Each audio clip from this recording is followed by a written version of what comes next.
Vote 78040. September the 2nd, 2025, 5:34 p.m. Pledge of allegiance. I pledge allegiance to the flag of the United States of America and to the republic for which it stands, one nation, under God, indivisible, with liberty and justice for all. Moment of silence, please.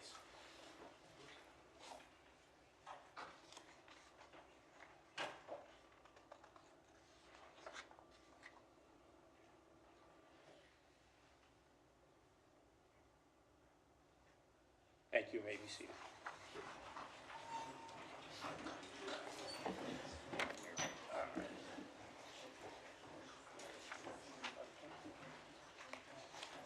All right, Mr. Secretary, roll call, please.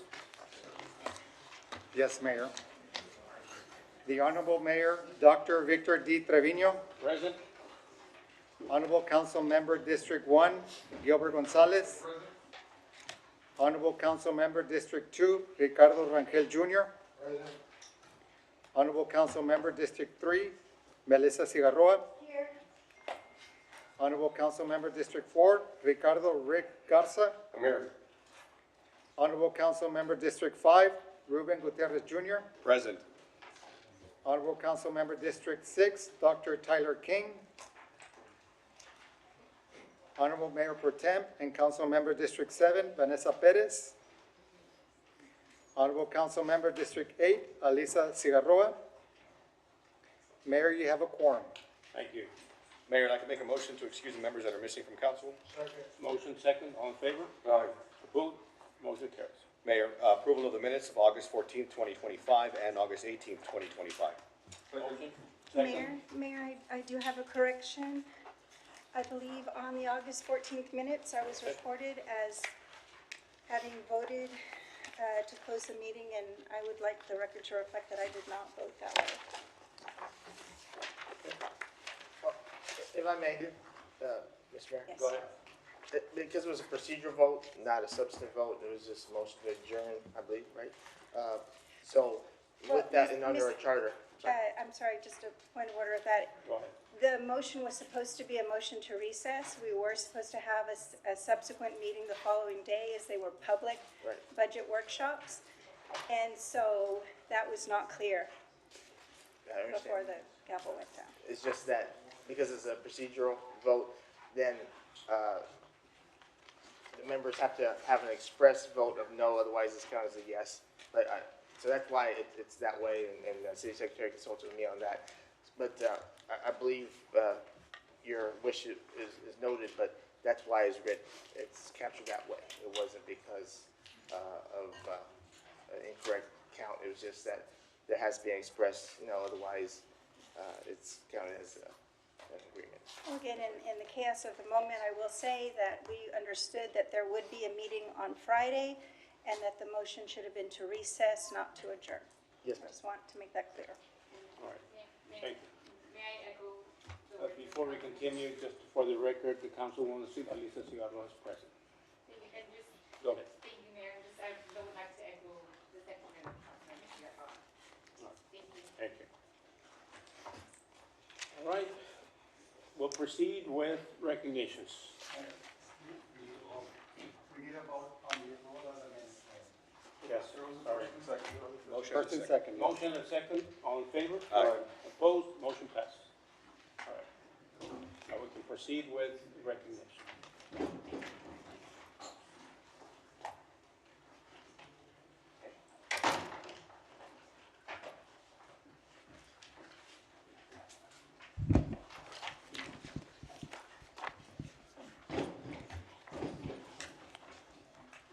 All right, recognition. Ciro Laredo and Mayor Dr. Victor Trevino and Council proudly recognize Damaris Morales, a proud Laredan who has been selected as one of the 48 semifinalists of the International Mexico Canta por la Paz contra las Adicciones competition, launched by the Mexican government to promote positive, healing music. Her participation not only highlights her talents to the commitment to socially conscious music, but also brings pride to our city. Congratulations.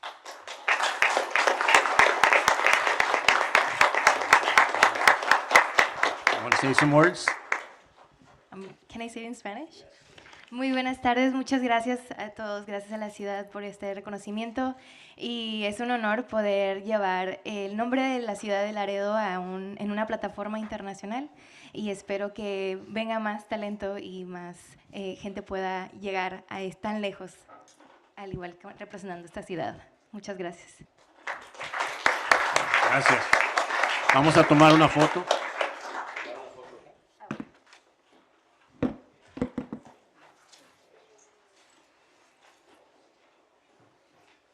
Do you want to take it in the right now? You come up with it? You want to go? I'll take it with this one. Mayor, can we? Mayor, scoot over this one. Right there. Ready?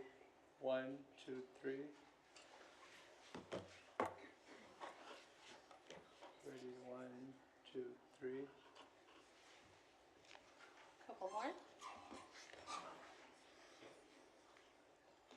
1, 2, 3. And over here.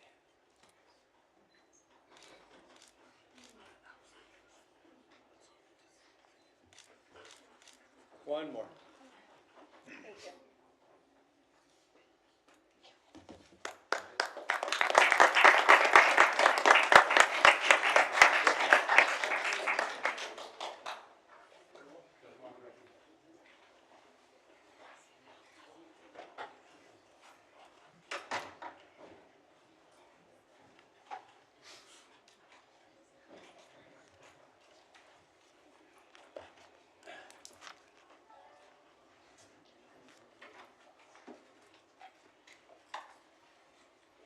For the record, Mr. Secretary, Councilwoman Vanessa Perez is present.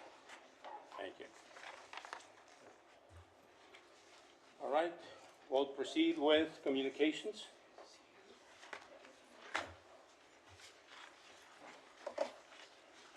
Presentation by the mayor providing general comments, city manners, upcoming initiatives, and other relevant updates for the council and the public.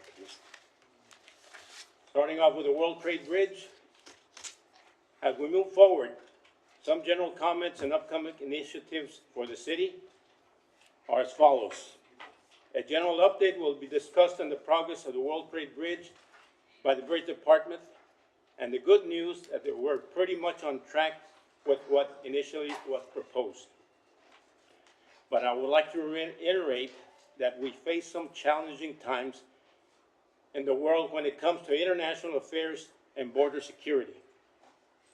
It is important to keep in mind that our city is not only a crucial port of entry for the United States, we share a unique history with our partners in Mexico, and this is part of the reason why we're successful.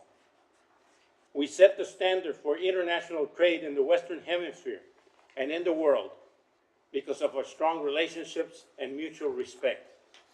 This is the Laredo formula. And now to speak on suicide in our community.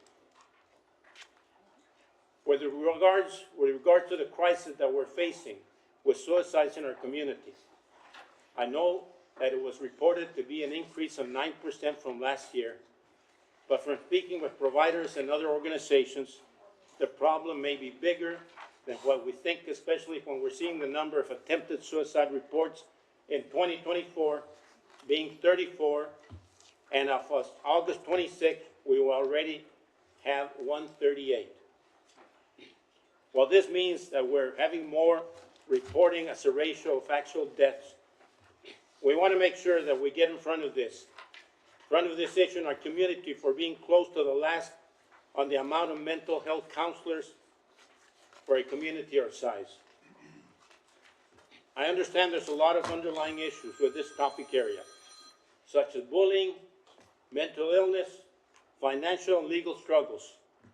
However, as a city, we need to do more to come together. And please be more aware of our family and friends that struggle that may be having in their lives. This is a humanity that makes us strong and the vibrant community that we are. Because these are the values that we grow up with. And we do have help. Just make the call to 988 when we can get you the help that you need. Those are our communications. Thank you. Mayor, motion to approve the appointments to commissions, boards, and committees? Motion, second, all in favor? Aye. All opposed? Motion passes. And Mr. Secretary, I think we mentioned that I want to move my agenda items 41, 42, and 43 from Roman numeral 21. Mayor, I have a question. Yes, go ahead. Are there any citizen comments today? Yes. We will proceed with one citizen comment. Justin Heather? We still have to move on the ones he wants to move on. Mayor, there's one public comment, and there's two public comments on item number 45. All right. Okay, this is 45. So, general public comment, Juan Avila.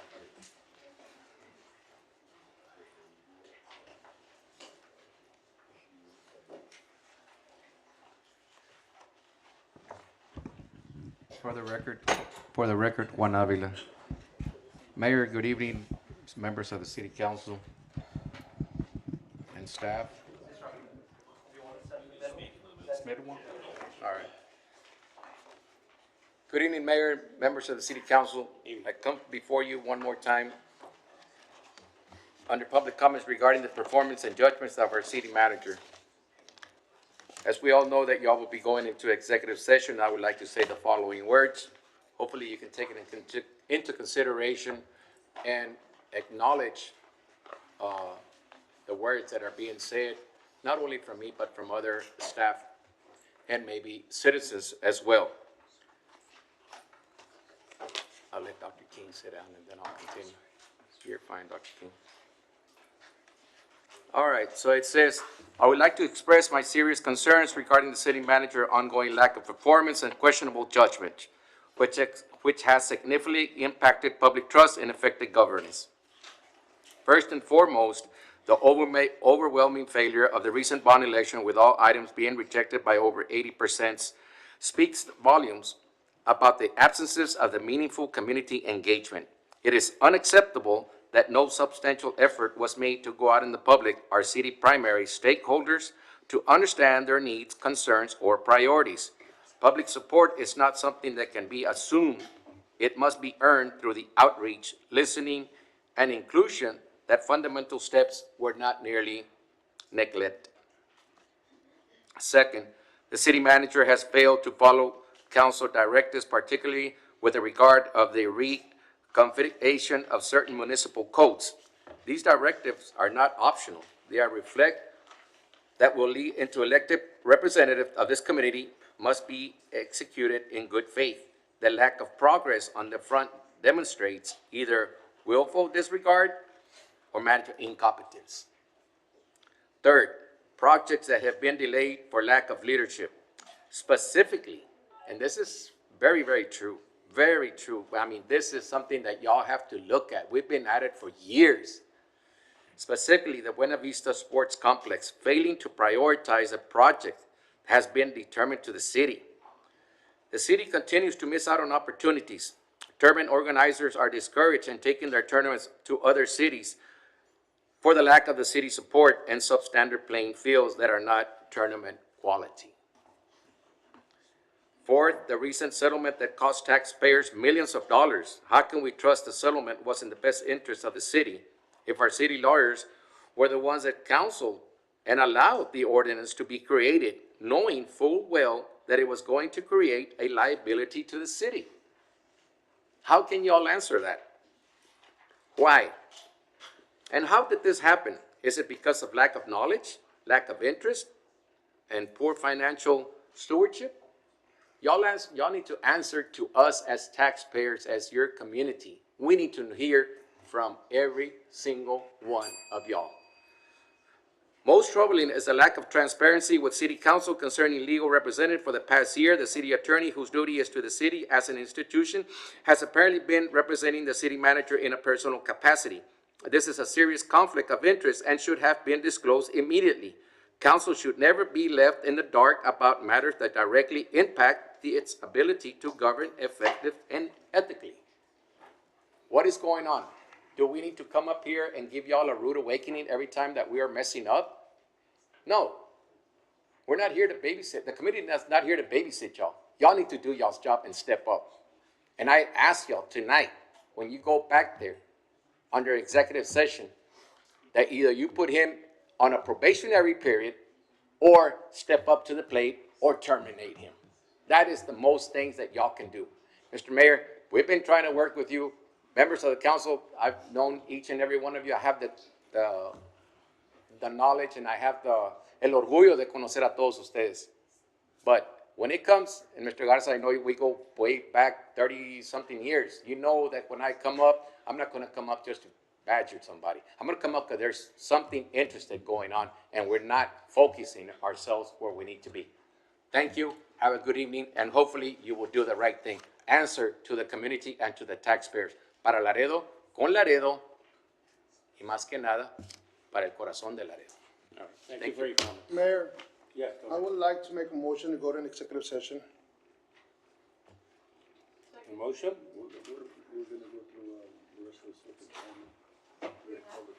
There's a motion. Is there a second? All in favor? It's the motion to bring up the executive session. Yes, executive, I'm sorry, make a motion to bring up the executive session item. All right, as amended. Is there a second? There's a second. All in favor? Aye. Opposed? Motion passes. Executive session.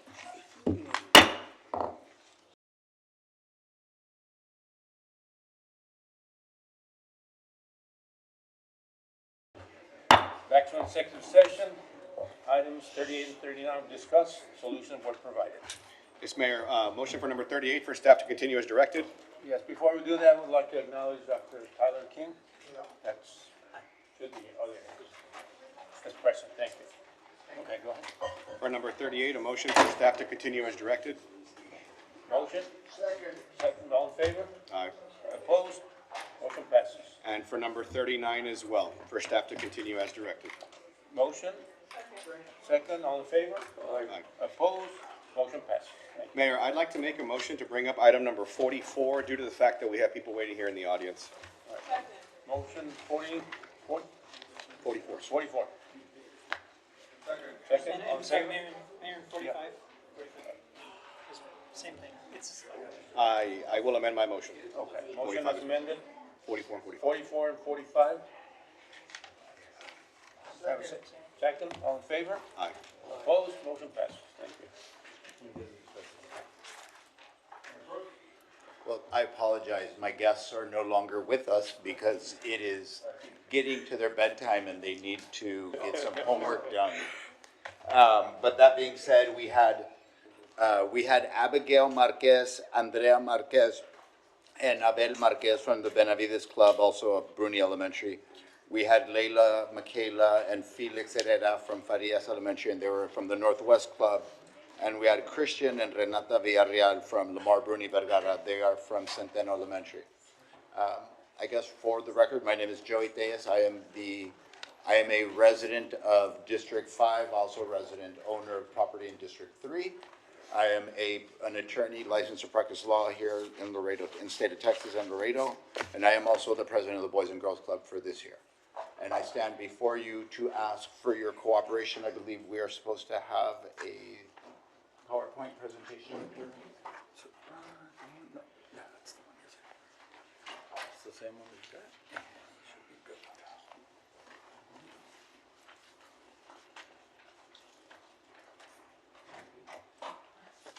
There we go.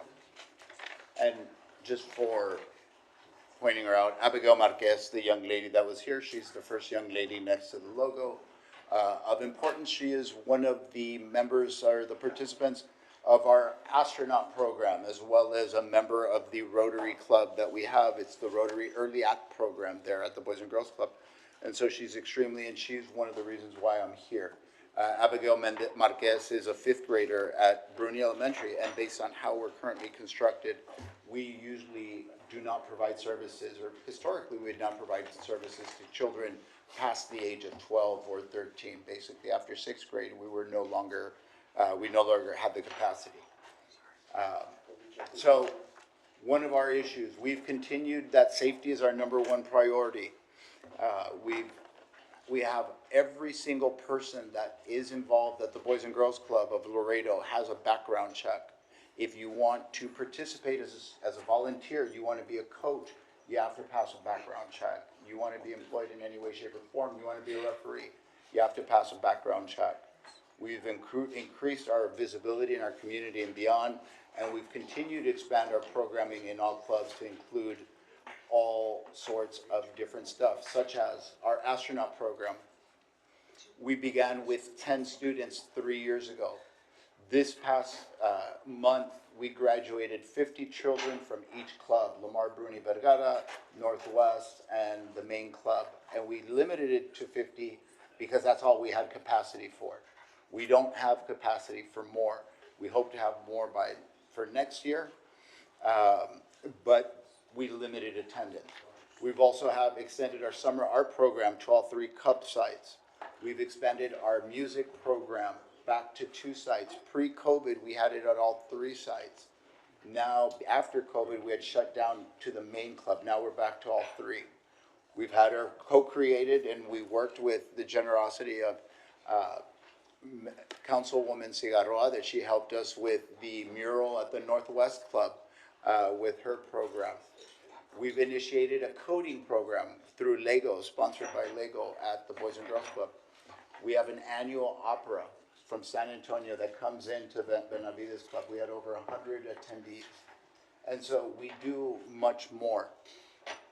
What we have every day during the summer, we have anywhere between 70 up to 100 kids at each club. We feed them, we give them educational programming, we allow them, and we take care of them. And for that service, we charge $10 for the year. Ideally, long-term, I'd like to get rid of the $10 a year barrier, because the idea is we do not turn children away, not create barriers for children. During the school year, right now, the 8 children that were here, today is the first day of our fall semester at the Boys and Girls Club, that we're opening the doors, that we provide, and we take care of the kids from 3 p.m. all the way to 8 p.m. And we provide food, programming, access to the music program. At the Benavides Club, I know some of y'all stopped by. We recently reinvested over $350,000 that we got through the generosity of the Kate Marmion Foundation to rebuild our library to a 21st century tech center. And that is available to the children. And so what we're doing, and the reason we're coming forward to you all, is that currently the city, through third-party funding, these are our biggest grants and donors. The city of Laredo last year gave us $50,000. Webb County gave us $12,500. United Way of Laredo gives us $90,000. And unfortunately, United Way every year has decreased for the last 10 to 12 years that I've been involved with the Boys and Girls Club. I've been a volunteer with the Boys and Girls Club since 2014. I have operated in every position, in every capacity while on my way to becoming president. I've worked as a chair of every fundraiser we've done, because that was the way that our system, our non-for-profit, works with the volunteers. You have to be involved in every process along the way. Our real donors, private donors, Matias de Llano Charitable Trust, Didi Achar Charitable Trust, the Lamar Bruni Vergara Trust, as well as the Guadalupe and Lilia Martinez Foundation. That's it. People try to say that, we have other donors.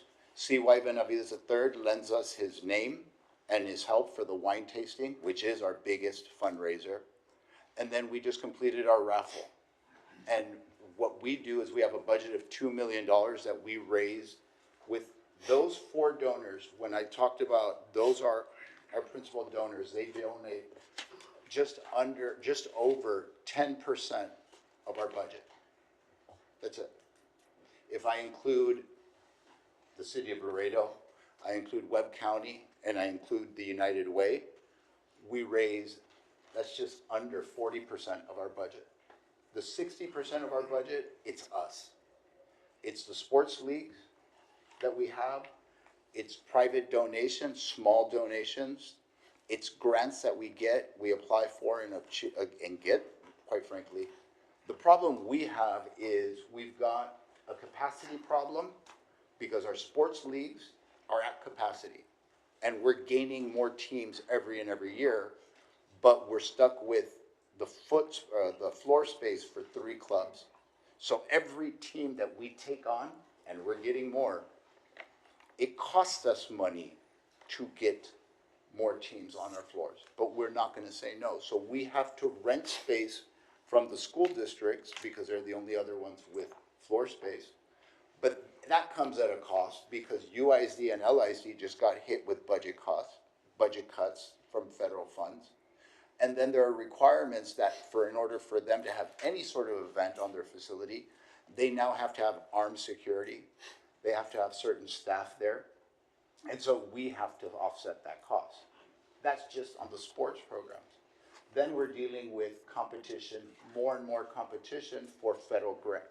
Federal grants are, we can just try to safely assume from federal government, they're going to be Mayor, much more limited. Yes, go ahead. Mr. Thays, I've got a question for you. Sure. You mentioned your donors and sponsors, and you just mentioned the ISDs right now. You're housing their kids. Do they donate any type of monies to you all, to the Boys and Girls Club? Repeat that first part. Do the Boys and Girls Club get any type of donations from UISD or LISD since you're housing their kids? That's a question that I'm asking. We get $0 from LISD, and we used to get UISD some money because we had the clubs in schools, but that program is not going to exist next year, so we're not going to get any money from And the school still charges you a fee to use their facility, Yes. even though you are taking care of their children? Yes. LISD and UISD charge approximately 2,000, I believe, 2,500, give or take, per day per use of their site that they allow to us. Last year, the city allotted $50,000 to the Boys and Girls Club. Yes, This sir. year, they more than tripled it, correct? At 150,000 right now? Well, that's what we're saying? you have authorized, the council is authorized, and the reason I'm here is council is 150. authorized for the city manager to engage in negotiations for up to 150,000. We're asking for you to allow him to go past, above and beyond that. What are your costs compared to last year to this year? The city's funding you another 100,000, and you're asking for more, which Yes. I'm sure we're in favor of. But what are your costs analysis? What has it grown to? Obviously, you're taking in more children now, but what are your costs now, yearly basis, what it cost you last year, or 23 to 24 to 25? You have the differences? We don't have specific differences without going and falling back on the traditional, everything has gotten more expensive. One of the things we're going to run into is that both school districts have been cut in their after-school program funding, so we're going to get those kids.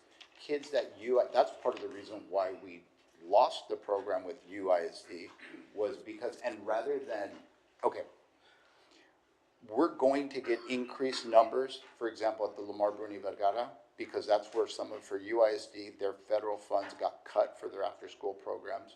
We're also gonna get kids, a higher number of kids at Northwest as well as Benavides Club. If you notice, all three of our clubs are in locations with high poverty rates. Right. So we're going to get an increase in numbers of kids for the after-school program because the budget cuts are coming in for real. Okay, they're actually hitting this scholastic year. And so that's where we need help with. Number two, every year for the past 3 years, we have increased dramatically with all of our sports programs, which are putting further stress on our programs. Number three, what we're trying to do is expand our programming to no longer stop at 12/13 years of age and go all the way to 18, because that has been the biggest travesty and the biggest flaw, both you guys, because you guys also provide the same services we do at all of your community centers, and we have failed to do. We have lost out and failed our kids from ages 13 to 17 and 18, and because we don't properly provide the services to them, we lose those kids to the streets. Point blank. That's full stop. And so what we're trying to do is recapture those kids. One of my biggest priorities since I've become president is to expand that programming. And what we're trying to do is we've been doing teen nights for this past semester. And for example, this Friday, we're doing another one at the Lamar Bruni Vergara. And what we're trying to do is bring those kids back to the club and make it seem like it's not just a kid place anymore, that it's fun. And actually the kids that showed up are, we had it on August the 22nd at the Benavides Club. Then we had it 2 weeks ago at LBV. We're having it again this Friday. The kids at LBV had such a great time. They're playing ball. They're like, hey, we're bringing more kids. And so we're trying to bring them back. Ideally for the spring, we want to incorporate better programming for them. We'd love to be able to offer free SAT courses so we can help teach. We're trying to coordinate that with TAMU. We'd already discussed that with the TAMU outreach program to have kids to go there. We've had discussions with the county commissioner for Precinct 1 about bringing kids, busing kids from Rio Bravo and El Cenizo to LBV so that they can help us in exchange for them helping us get more funding. We're working with anybody and everybody that is willing to work with us. Right. The difference is LISD is, I believe, $12, $14 million in the hole. Yeah. Okay. UISD is not in that route, but for whatever reason, they haven't cooperated. And so what we're here is we're asking the same presentation I'm going to be doing here with you. I'm going to be doing with the county. The difference is they don't have a budget deadline or such hard and fast rules as you all do. And so you all, as the city council, I'm trying to push this, and we've been approaching all of you all individually in order to try to get this worked into this budget rather than waiting into next year, which we do agree that we're not a third-party funding type. Right, exactly. That's what we've discussed over and over again. Line item issue. Yeah. We should be working together rather than duplicating. Big picture, we shouldn't be duplicating. Sure. We should be working much in the same way like the Boys and Girls Club in McAllen. Right now, you all, the city of Laredo, I'm sorry, I keep on saying, city of Laredo, the amount you provide to us is 0.25 or 2.5% of our operating budget. McAllen, the city of McAllen gives 24% of the Boys and Girls Club of McAllen's, their operating budget. Their operating budget's $5 million. City, 5 point what? 6. Okay, 5.6. So it's just over 20% their operating budget. Okay. Mayor, I'm sorry to cut you off, Mr. Diaz. So with that being said, I'd like to authorize this, or make a motion to authorize the city manager to go into discussions with them and agreements with them not to exceed another $100,000 over the 150 that you've already approved now. Okay. That's my motion. All this, I'm sorry. So all this, And we have a motion, yeah. Yeah, motion second. Okay, we're gonna vote. In the corner? so Mr. Tellez, real quick, does this serve all the community members, like are local children from LISD and UISD only, or does it cover like do you have tournaments that you make money from people coming out? They're gonna have, I know that you have volleyball, they have baseball and football and basketball in those courts. My child actually played in Lamar Bruni Vergara. But what I'm just wondering, do you have different tournaments coming in, or is just the local children that take advantage of all your great programs that you're saying? Is it just the local children from our communities? No, it is, we don't say no to anybody. And in fact, we have children over the summer that are from LaSalle County that come into town here and participate in our summer program because their parents work in town and they have nobody to take care of them. And it's $10 a month. We'll also, or $10 for the year. We also have one for the Buena Vista Sports Park. We've already reserved it for the weekend of December 5th, 6th, and 7th. We're gonna be one of the first ones to host a tournament where we're trying to focus on softball, but we also want to do baseball, and we want to open it up for the high school kids, everybody and anybody to come in and use that both as a fundraiser, not necessarily charging the kids. Basically, what we're gonna do is, the only fee we're gonna give to the teams, and we're gonna open it up to everybody with preference to local teams. But instead of doing the $2 pay at the plate for the youngs, we're just gonna, that's gonna be our entry fee. So you, Mr. Diaz, it's good to say that you serve, that's Webb County and the surrounding county, that you cater to all the children from all the areas, LaSalle, Hebron, anywhere, any child that you said that wants to be part of the Boys and Girls Club. That's what you give service to. Yes. Yes, go ahead, Councilman. Okay, thank you. And thank you, Mr. Diaz. I'll say, I wanted to tee this up a little bit better, but I was slow to get in here with my crutches, so sorry about that. It's all right. But, Mr. Neb, if you could, so my understanding is that, for budget this year, we put a little bit of third-party funding in there, but that kind of like squeaked its way through the process, which is fine. The idea has been for the last 6 months or more that this was always gonna be a separate thing from third-party funding. We decided things like Boys and Girls Clubs, Border Olympics, and others, similar entities that we see a more long-standing commitment with, that we're gonna just go forward with contracts and MOUs instead of third-party funding. So I think about 50,000 got in through third-party funding in the budget, but the plan has been for you to come back with us we haven't set a number, you haven't brought us a number. For me, the point of this item was to bring the discussion up, not to negotiate in public in the sense, but to make sure that you hear from us that we do want a strong commitment from the city. Maybe we can't be 20% of their operating budget overnight. Like, I do think what McAllen's doing, and you stole my thunder, Mr. Diaz, on that as well. I used to live in McAllen, and I know that, they basically use the Boys and Girls Club as a way to kind of fill in for some of that young, 6 to 18 programming to basically kind of fill in where the Parks and Rec, can't be. So we're already stretched too thin as a city as we grow and grow. Our Parks and Rec is spread all over the place. So being able to eventually more strategically and permanently partner with Boys and Girls Club. And he mentioned the issues with space. I'm not going to lose this opportunity to say that I believe that we need a rec center on the northeast side of town. And I think we could partner with the Boys and Girls Club to make that successful and down the road. So I just can't miss that opportunity. I was going to ask for Mr. Neb, kind of where you stand right now on this, and what can some next steps be? Thank you, Mayor. Go ahead. All right, City Council. Let me paint the rest of the picture with all of this as well too. So the idea is, of course, is that, yeah, some of these relationships do not belong in third-party funding. Third-party funding is more for getting our nonprofits on their feet, getting them moving the right way. They have different types of strings on them. And so what we look at, and this is how we started this whole conversation, we look at the Boys and Girls Club as a service model within our structure of Parks and Recreation.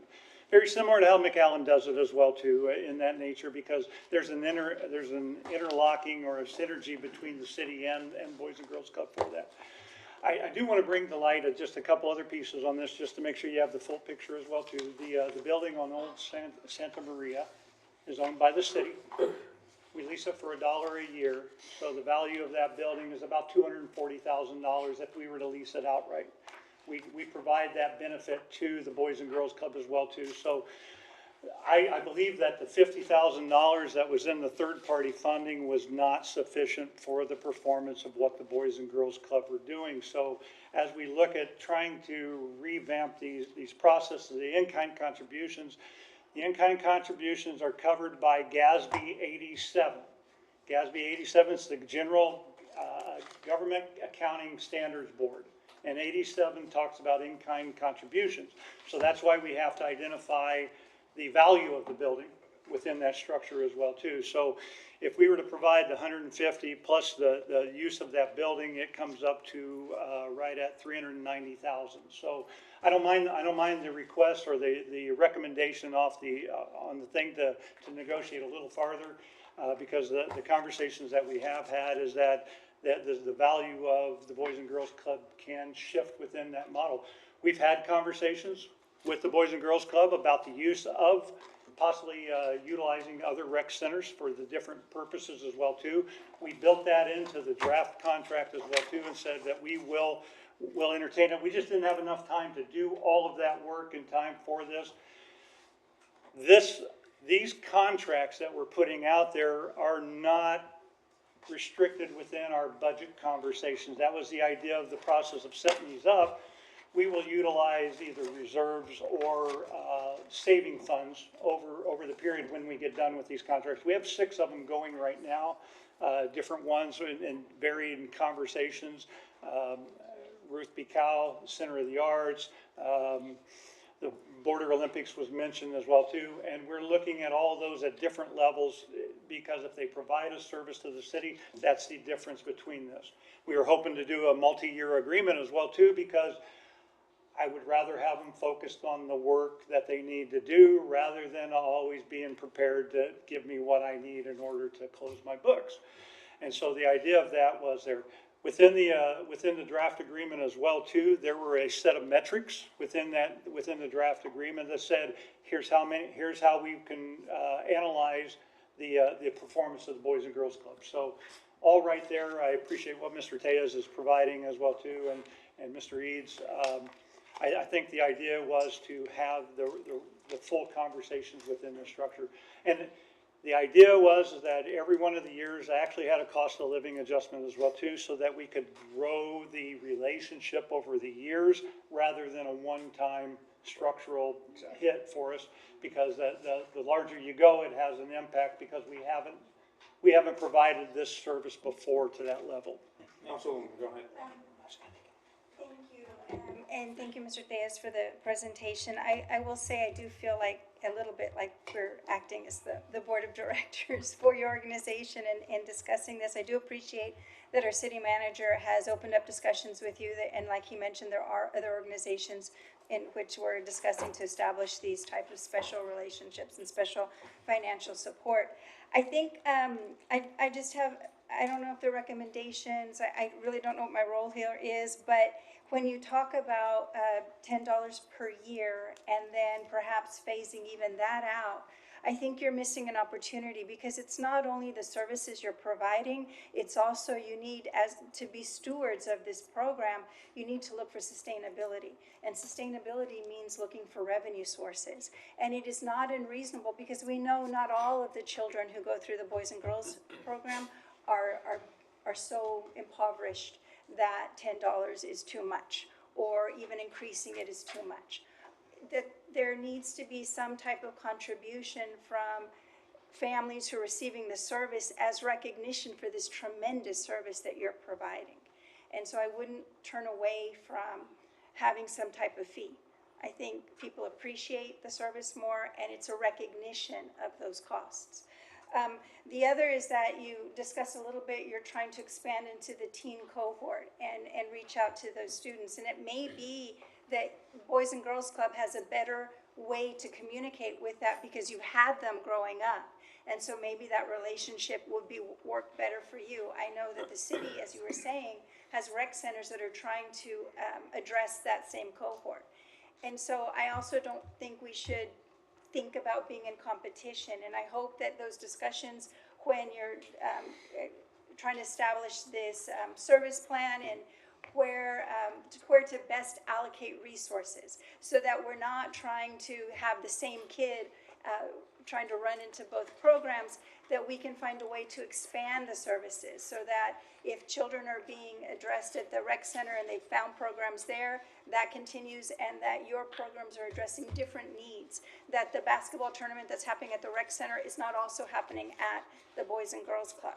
And all of that is to expand service, right? To find more kids to bring into the system to, as you say, pull them off the streets. the innovative programs that you have with the NASA curriculum and some of the other STEM curriculums that you were discussing. I think that's wonderful because that is a way to expand their minds and to get them activated and looking for alternatives to street behavior, for want of a better term. But I would hope that we would find sustainability as one of those pillars that we're looking for in these discussions with the city and in your work there at the centers. Mayor, just a couple last words really quickly from me as well too, is that earlier in my career, I served on the Boys and Girls Club at another community as well too. So it's very important to me as well too with what they're doing. And I did not want to miss the opportunity for anybody sitting at home, any business out there. We can have private businesses up there on that grants and donor sheet. And our community is a very giving community, and I believe that we should have a lot more individuals helping support the Boys and Girls Club as well too. I just wanted to make sure I said that, Mr. Tejas, because I believe that we're stronger together than we ever would be apart, so, thank you. Yes, go ahead. Just wanted to add my 2 cents worth on the issue that I am also a product of the Boys Club system, Boys and Girls Club system. Maybe not the best product, but a product nonetheless.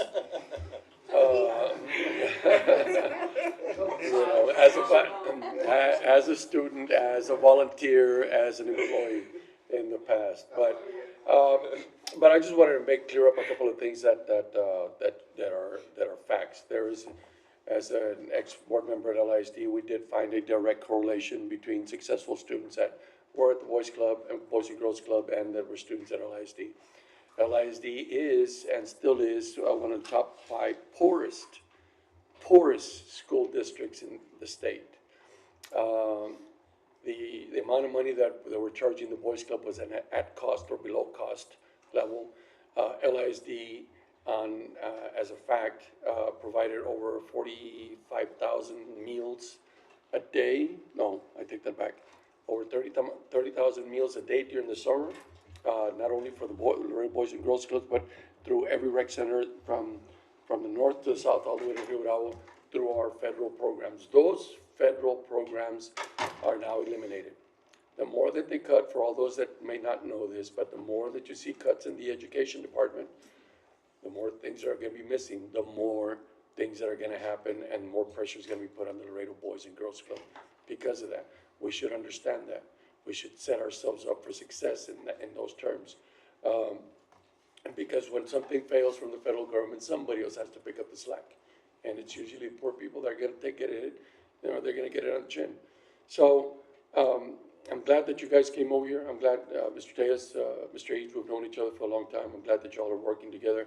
It was one of the recommendations from us that we went to an MOU rather than third-party funding.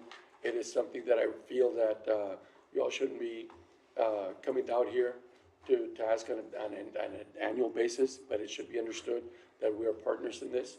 And I'm very happy that y'all are here to enlighten us on more and more information on an annual basis of how well the Boys Club is doing and how, and painting a beautiful picture about how your programs are changing. Better attitudes are in there, great management, great board members are in there. But as you can see, there's going to be need as we move forward, and we just want to make sure that the city plays a big part in doing that. So, thank you.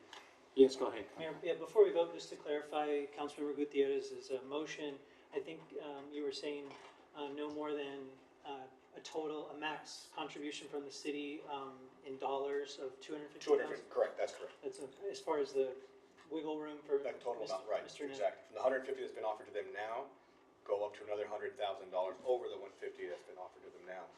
And they cap it out at 250, correct. Can I add just one quick thing? Yes, Just a correction regarding the rent issue. And I have the numbers for McAllen for Mission that I can talk about. All those facilities are charged, McAllen charges the Boys and Girls Club of McAllen 1 cent per year. Not that I'm trying to say lower the rent from $1 to 1 cent. 99 but cents? that 1.2 doesn't even include the rent for that. That's already a sunk cost. And so that's not included in the calculus for that. The 1.2 is above and beyond. And I don't want to go to the mission model, which is they're all city employees and they're part of the city. That's not what we're asking, where they're 100% funded by That's the a city. discussion, correct. There is an impetus on us to raise our money, which I appreciate Mr. Nebb's talking about, that we as a local community, me as an individual business owner, we need to do more as well. And I'm putting, part of my thing is raising money for the viability and the sustainability of the Boys and Girls Club on everybody. This is not just asking hat in hand to you all, but I want the board or the city council to understand, it's not that we were gonna cut it to make it free, but if given the choice of raising fees, I would rather cut instead of raise. But the $10 is a fair amount because of what you said, that it gives you ownership. But we should minimize and lessen barriers, not make them higher. And so for that reason, if I have to pick between going up to 20 a year, I'd rather go to 0. But the 10 is just there to just show that you do have skin in the game. I get that mentality, but we're asking for anybody and everybody. Thank you. We're asking. No, we So, appreciate it. A motion and a second, Mayor. We have a motion and a second. All in favor? Aye. Opposed? Motion passes. Thank you. Thank you, gentlemen. One last thing, so thanks a lot of partners, can I first, sorry, I'm talking about. This is all work done and they're in no order, The people that were supposed to be giving those out were a lot cuter than Mr. Yee. That's a good thing. They got, yes. Yeah. so that's for. And they were getting These loud. were actually done by the kids, and we have an art camp for free, or part of the $10 provides this sort of thing. And it just worked out. The sports one for there, yeah, look at that. He's actually played basketball, I didn't believe him. So, No. I said to everybody, but we want to do with that. Tell them thank you very much for this, thank you. And I don't know how to. Thank you, Boys and Girls Club, and congratulations. Thank you very much. Thank you. I'm trying to. Mayor, Okay. may I? Thank you, George. Motion to bring that down. We actually bring the item back, and cause I had a couple of questions in terms of the cap itself. Okay, did we vote on that already? Operation on our side, Councilman? Well, no, just on our side, I mean, I would, I'll move to bring the item back. so second. Let's see, can we do that, Mr. Zone? Are we still on, We already voted on Already it. voted it, but You've we'll already bring it back. voted on it, it can be brought back by motion for someone on the winning side, prevailing side, and then you vote on whether or not you want to bring it Bring back. it back, yeah. So I move for that. Second. Second, yeah. Just, What- Well, You have to we vote need to to see say if you we want to vote. bring it back. Yeah. All in favor? Aye. Opposed? Motion passes. so just in terms of the cap though, I mean, is this something that, because you're saying cap it at 250 for each year for the next 3 years? Or is this something that we could just have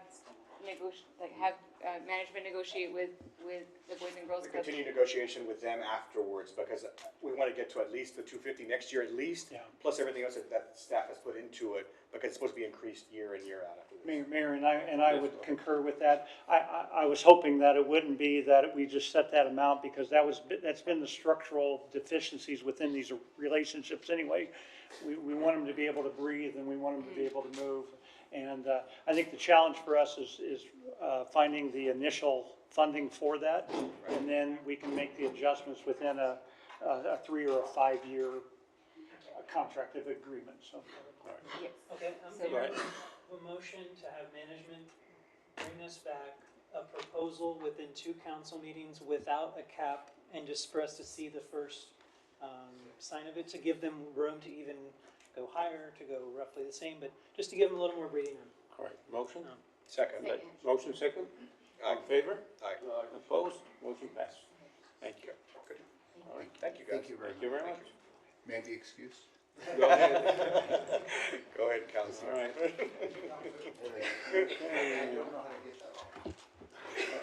I still have my items. We have number 45. 45. 40, Yes. 45. Wait a minute. And then the mayor's Yeah, up. brought it up too. Yeah. He brought it up too. Yeah, Mayor, Mayor? 45, yeah. I'm sorry, we have 2 public comments. On 45? Public comment on 45.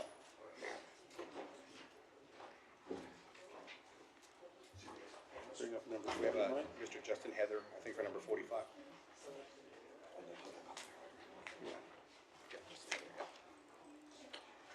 Have to bring up that. It's there, sir. It was next on the agenda. Okay. All right, number 45, discussion with possible action to Kansas City's current vision on the vacant building ordinance, ordinance number 2021-0-152, adopted in 2021, and initiate the development of a new ordinance with public input from the Downtown Business Development District, BID, the Downtown Tax Increment Reinvestment Zone, TIRS, number 1, the Economic Development Advisory Committee, EDAC, and other relevant stakeholders. All right? Thank you, Alderman Mayor and council members. Justin Heather, Chair of the Business Improvement District and Vice Chair of the TIRS number 1. I rise only to support this matter because I do believe that we have started conversations with the city, and as you've seen over, I think this is the 3rd city council meeting, the public is very interested in this ordinance.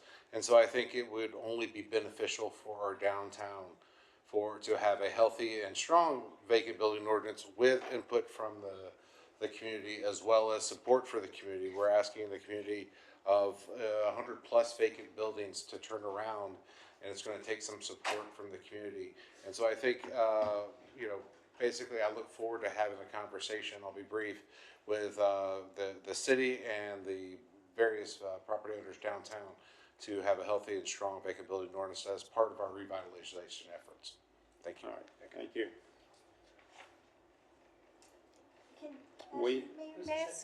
May I have a question? go ahead. Mr. Heather, I can ask him questions, right, because it's part of the discussion. I know outreach, thank you for being here and thank you for your comments. I know that outreach efforts have been attempted in the past. Is there a better way to communicate with downtown business owners? It seems as if some of the meetings, there is a failure to get everybody in the room, and that's been part of the issue with trying to find consensus to have a better ordinance.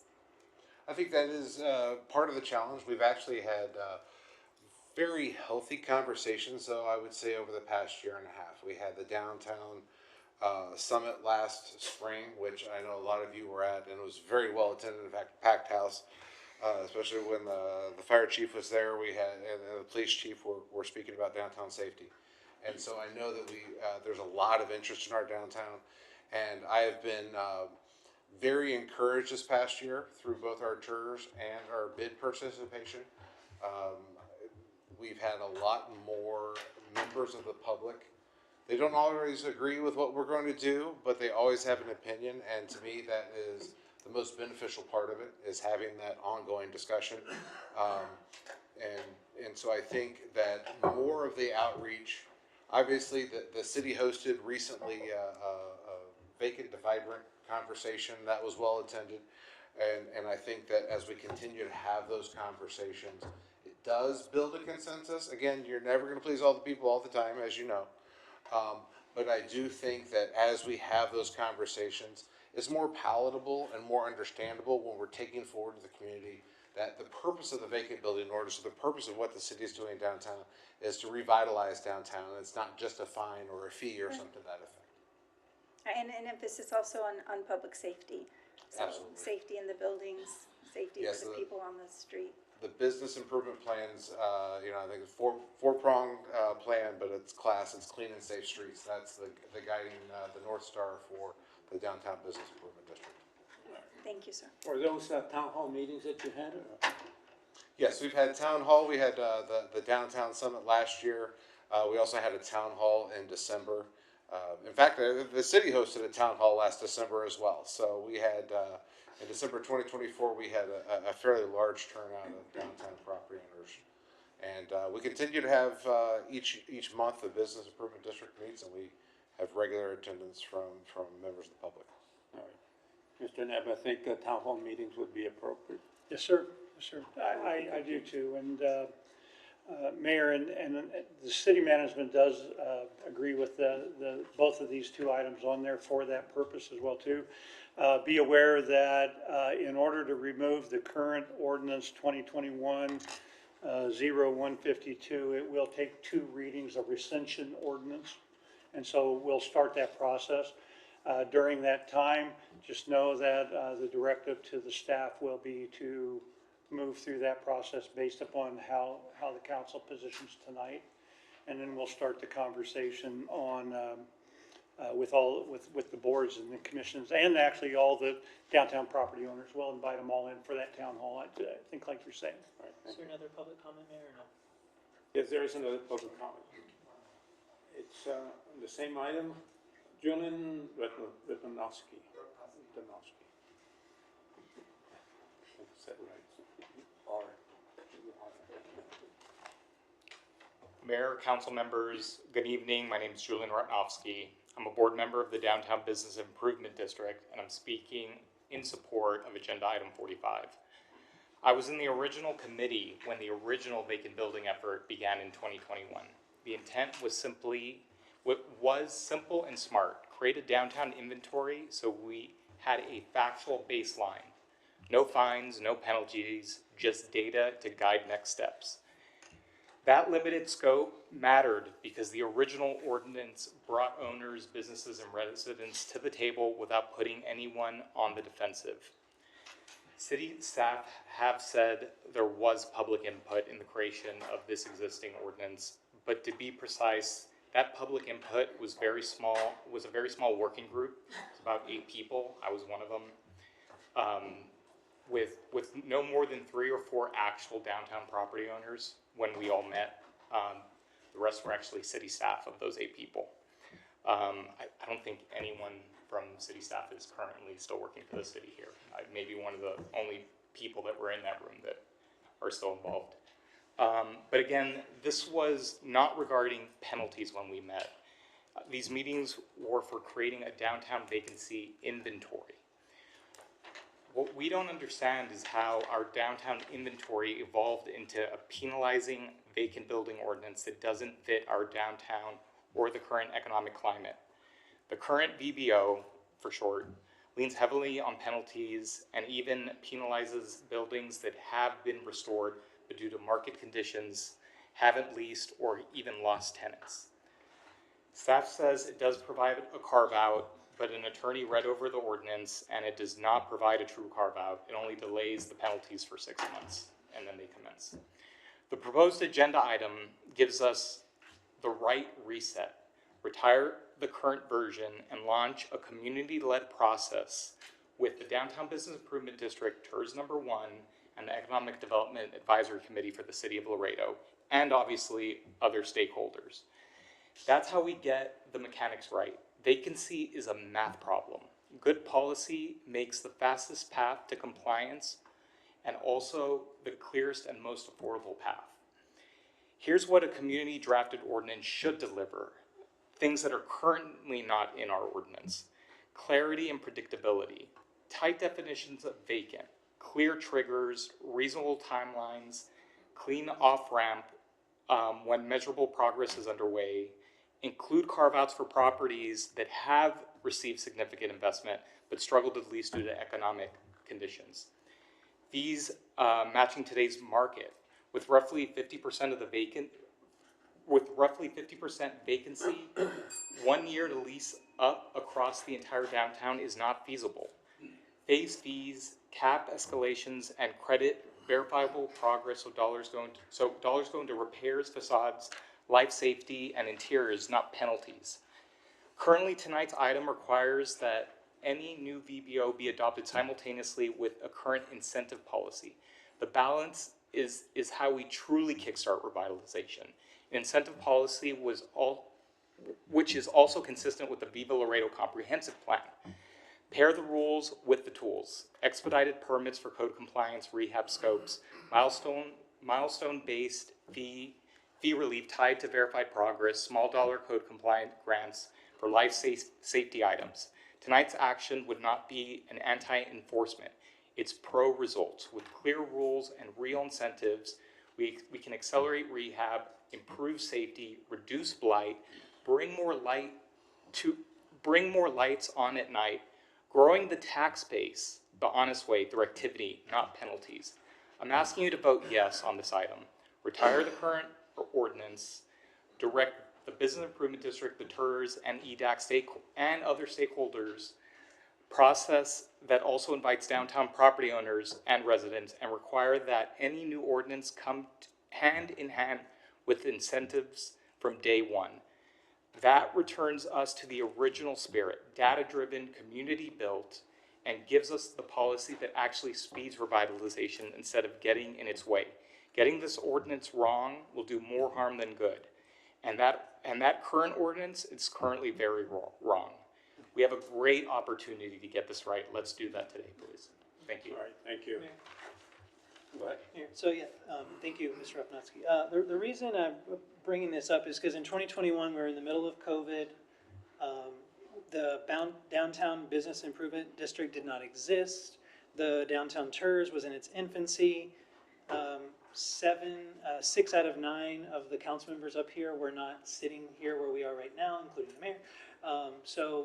And there was not a new $60 million downtown investment. So the whole state of affairs of downtown was just not where it is right now. So much has changed. So the motion ultimately that I have is to, as stated, to rescind the ordinance and start from scratch with these new stakeholders that we have in the downtown industry, and move forward from there, and have staff ultimately, after rescinding it, go through, as the mayor said, public outreach, including with those 3 boards, and to ultimately bring us back a strong, healthy vacant building ordinance. That's the motion. Motion second. And one of the things that I need to mention, we need to look at the Bloomberg classes that also mentions ordinance for vacant buildings in the downtown section. So I think I'd like to include that in we do a study to see what we can do better. So, all right, we do have a motion. Any other comments? It's been second. All in favor? Aye. Opposed? I abstain. Motion passed. Noted. All right. All right. I have number 41, 42, and 43. Number 41, discussion with possible action on bridge usage policies and status of international bridge expansion projects and any matters related thereto. The reason for bringing up this item really stems up from the significance of what our bridge operation means, not only to the United States, but what they represent to the rest of the world, not only in terms of economical benefit from a city asset, but also in terms of our binational connection with one of our largest trade partners, which is Mexico. I'm proud to say that Laredo has been in the bridge business since the 1880s, and it is so important to make sure that we have adequate and updated policies and procedures to protect the valuable asset, along with the expected bridge expansion, which will be 2 additional bridges. I know that management has some draft policies that have been working on, but Mr. City Manager, you can go over some of the recommendations, please, that we have. Certainly, I can, Mayor and City Council, and so we've been working on a lot of different things. And again, we're in a new world for our bridges. We're the only ones out there that have essentially 4 bridge presidential permits right now: the World Trade, the Columbia, the Green Corridors project, and then what's known as the 4-5 in the south. As we looked at those, and both the 4-5 and the Green Corridors projects are actually private entity agreements that are seeking a relationship with the city. And so these relationships are different than what we've had before, because all of the bridges have been ours. And what the mayor has been working with on Green Corridors for most of this year, and what was talked about with our Congress people as well too, was to establish that relationship so that anything that happens with these private crossings does not damage the city of Laredo.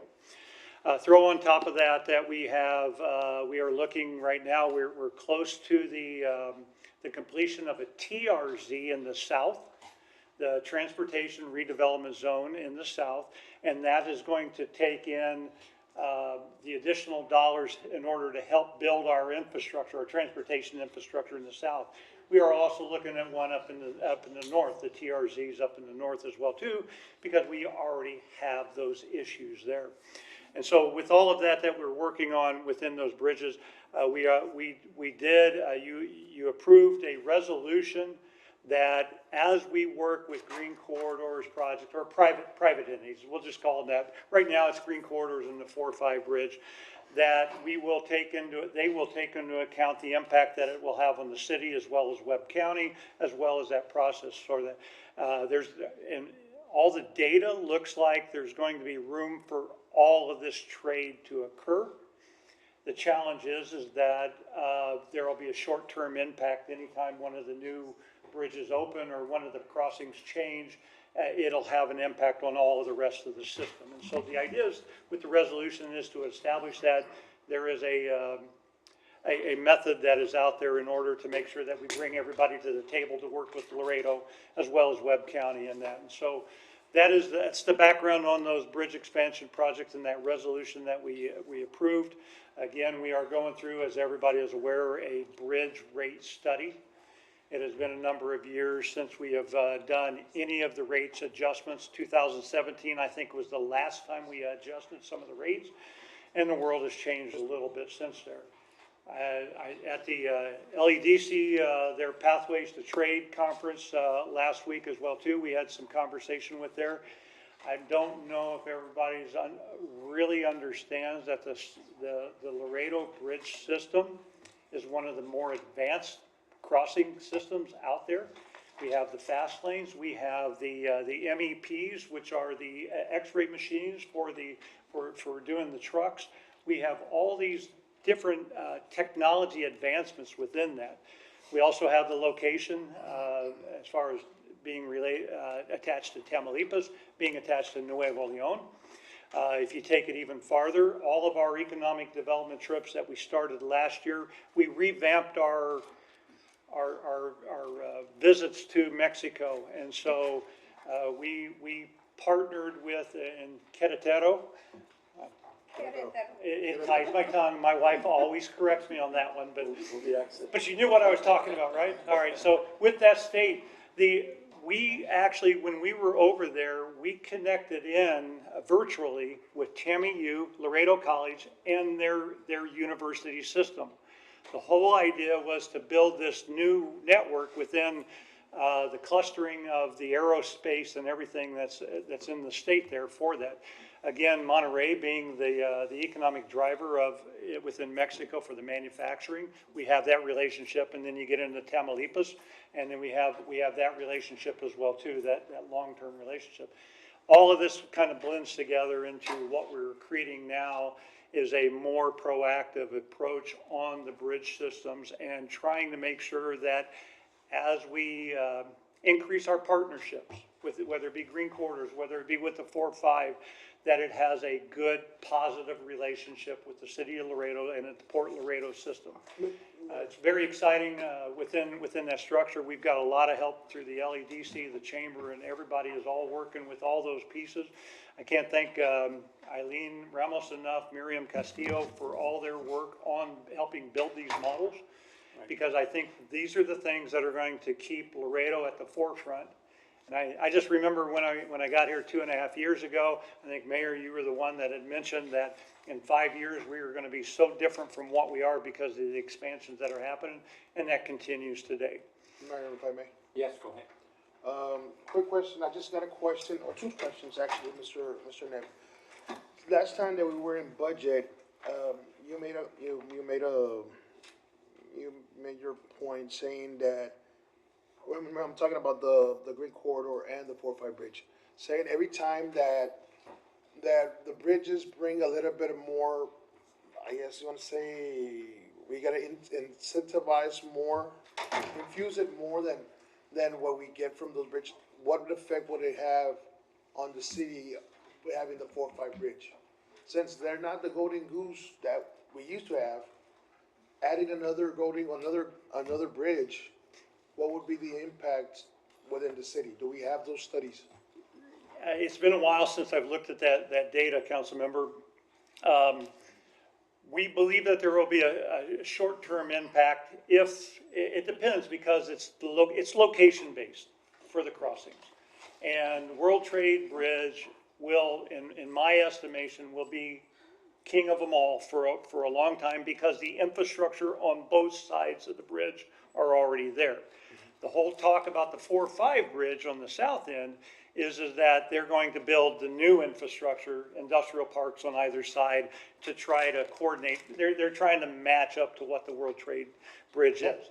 The thing that we have to watch out for, and we have that real world example of Mines Road being one of the most congested roads up there. We want to make sure that we're protecting the south end, and that's why the relationship with the 4-5 is going to be very important for that. We have to be at the table with them, whether we run the bridge or not, that's a whole different conversation. But I believe that we have the ability because it's in the ETJ, it's in our extraterritorial zone. Green corridors will actually be in the city limits, but operating, that we can build these relationships that say, help protect our infrastructure so that we can move all of this transportation traffic in there. That was my main concern for the 4-5 bridge, saying that, I don't know, how long do they have for that permit? All right, so presidential permits actually run for 5 years, and so the clock is ticking. So right now And they're in the, probably the first full year, they're into that year, because we got them all this year. Yeah.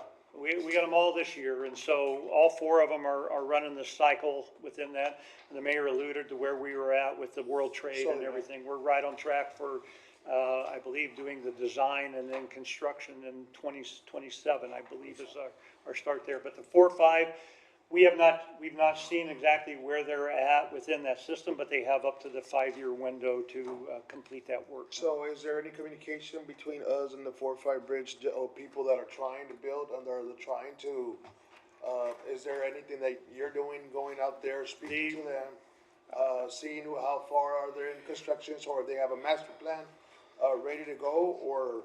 When I first was here, I believe that the ownership is owned by a group, the same group on either side of the bridge, or where the bridge is supposed to be located. So it's the same ownership of that. I had a meeting with them early on and saw their initial information on that. We had a good conversation for that. But since then, we have not seen an update on that. I have sat down with Judge Tano, because the relationship when I got here between Webb County, City of Laredo, and the owner of the property wasn't as open, or the relationship was strained, for lack of a better way to say that. So the whole idea, and this is under the mayor as well too, is that we were going to recreate that relationship with the owner, Webb County and everything. So we had a really good conversation with Judge Tano on that, as far as where they're going.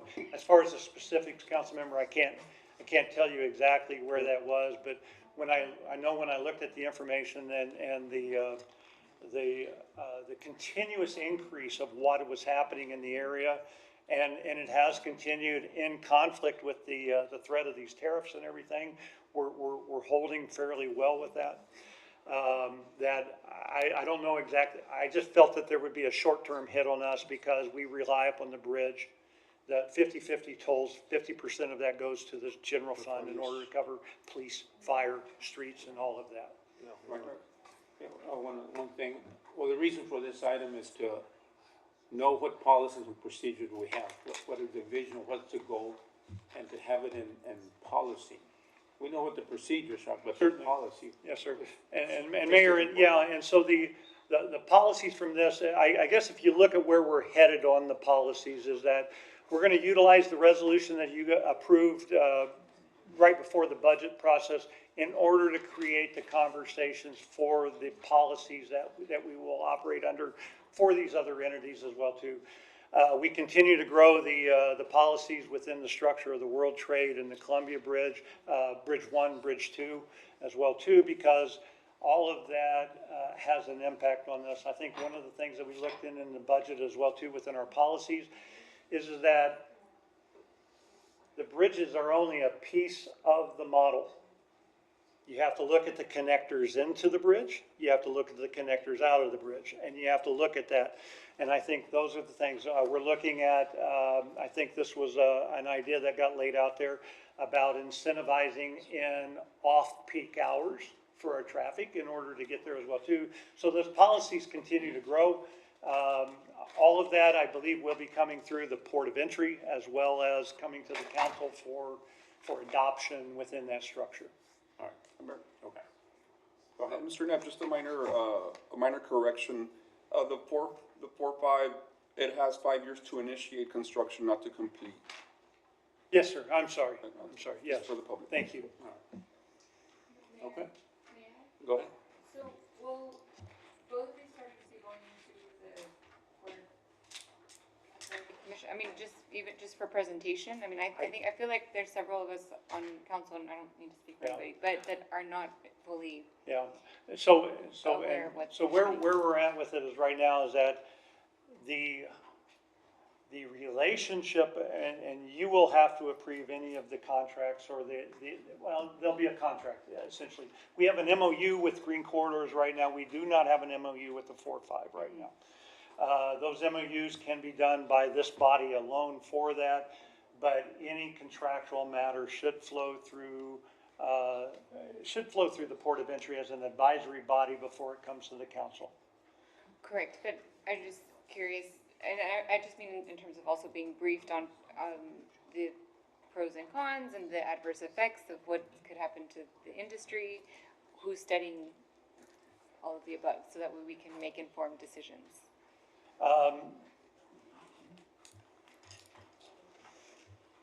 Trying to figure out exactly how to answer that without, it'll be a broad answer is what will happen with that. As that gets reviewed with it, because they're private bridges, because they have the presidential permit, I think our relationship is to make sure that neither one of these private projects have a negative impact on our city.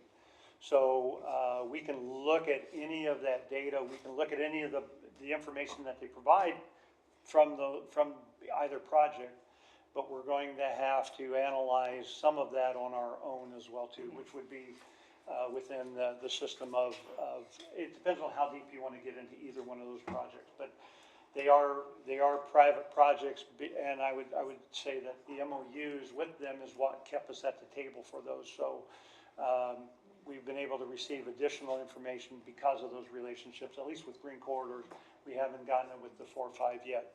But I would expect maybe this conversation might prompt something along those lines if we could get there. But I don't have anybody set that says they're going to go and look into this entire project as to what all of the impacts are going to be with the city yet, because we haven't gotten far enough. But will that analysis happen?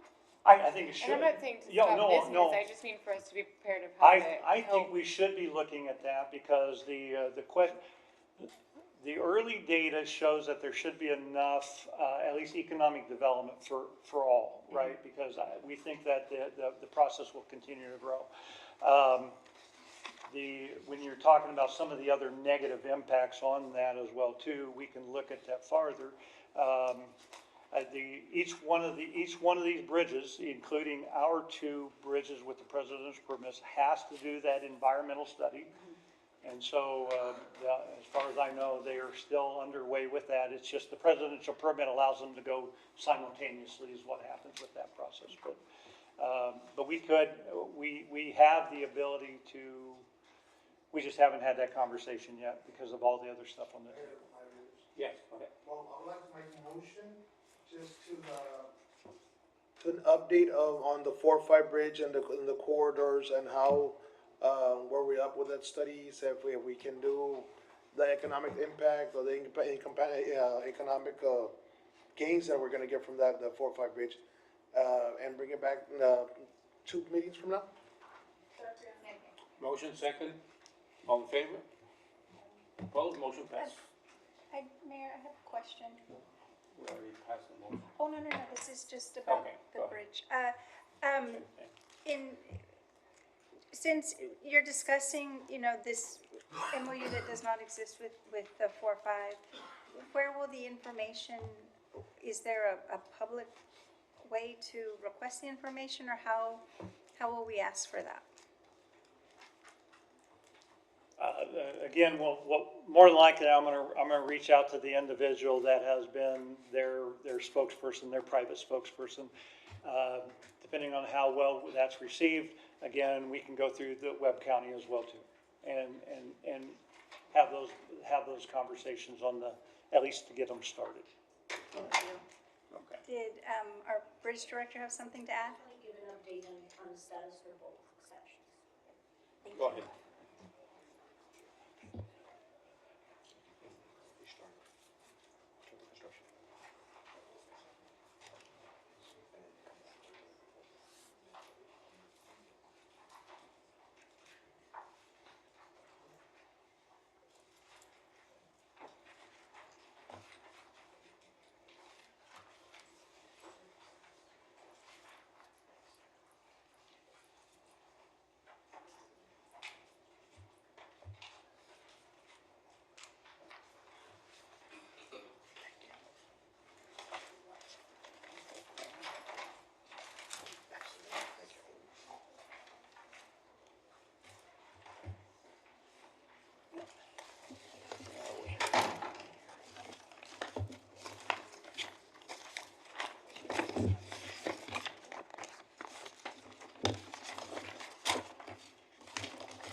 Right.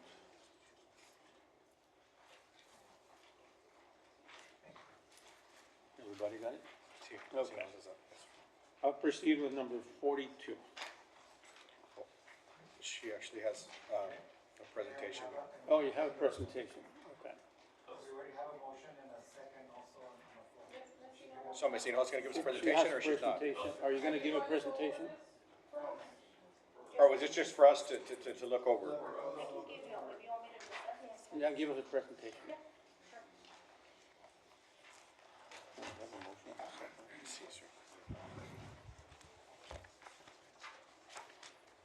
Do you need me to put it on the overhead, or you're good? I'm sorry, my allergies are bad. If you can for the public, please. Sure. Ms. Hinojosa? Yes. Ms. Mayor, if I may? Yes. Do you have anything on the Green Corridors project? No, ma'am, all we did send an email to the person that was gonna present if they were gonna be available, Do you for the have, next Port of do you Entry. have the, do we have the MOU that we agreed to? Mr. Knapp, do we have the MOU?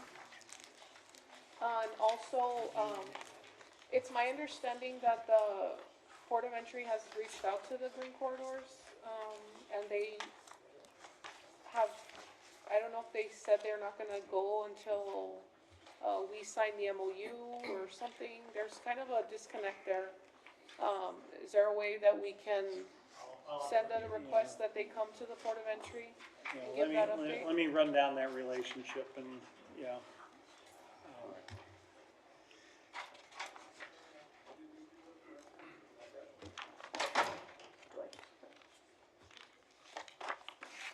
Yeah, it was my understanding, we reached out, they had agreed to present on the next September 17th Port of Entry meeting, but we reached out again, we're waiting for an answer from Green Corridors.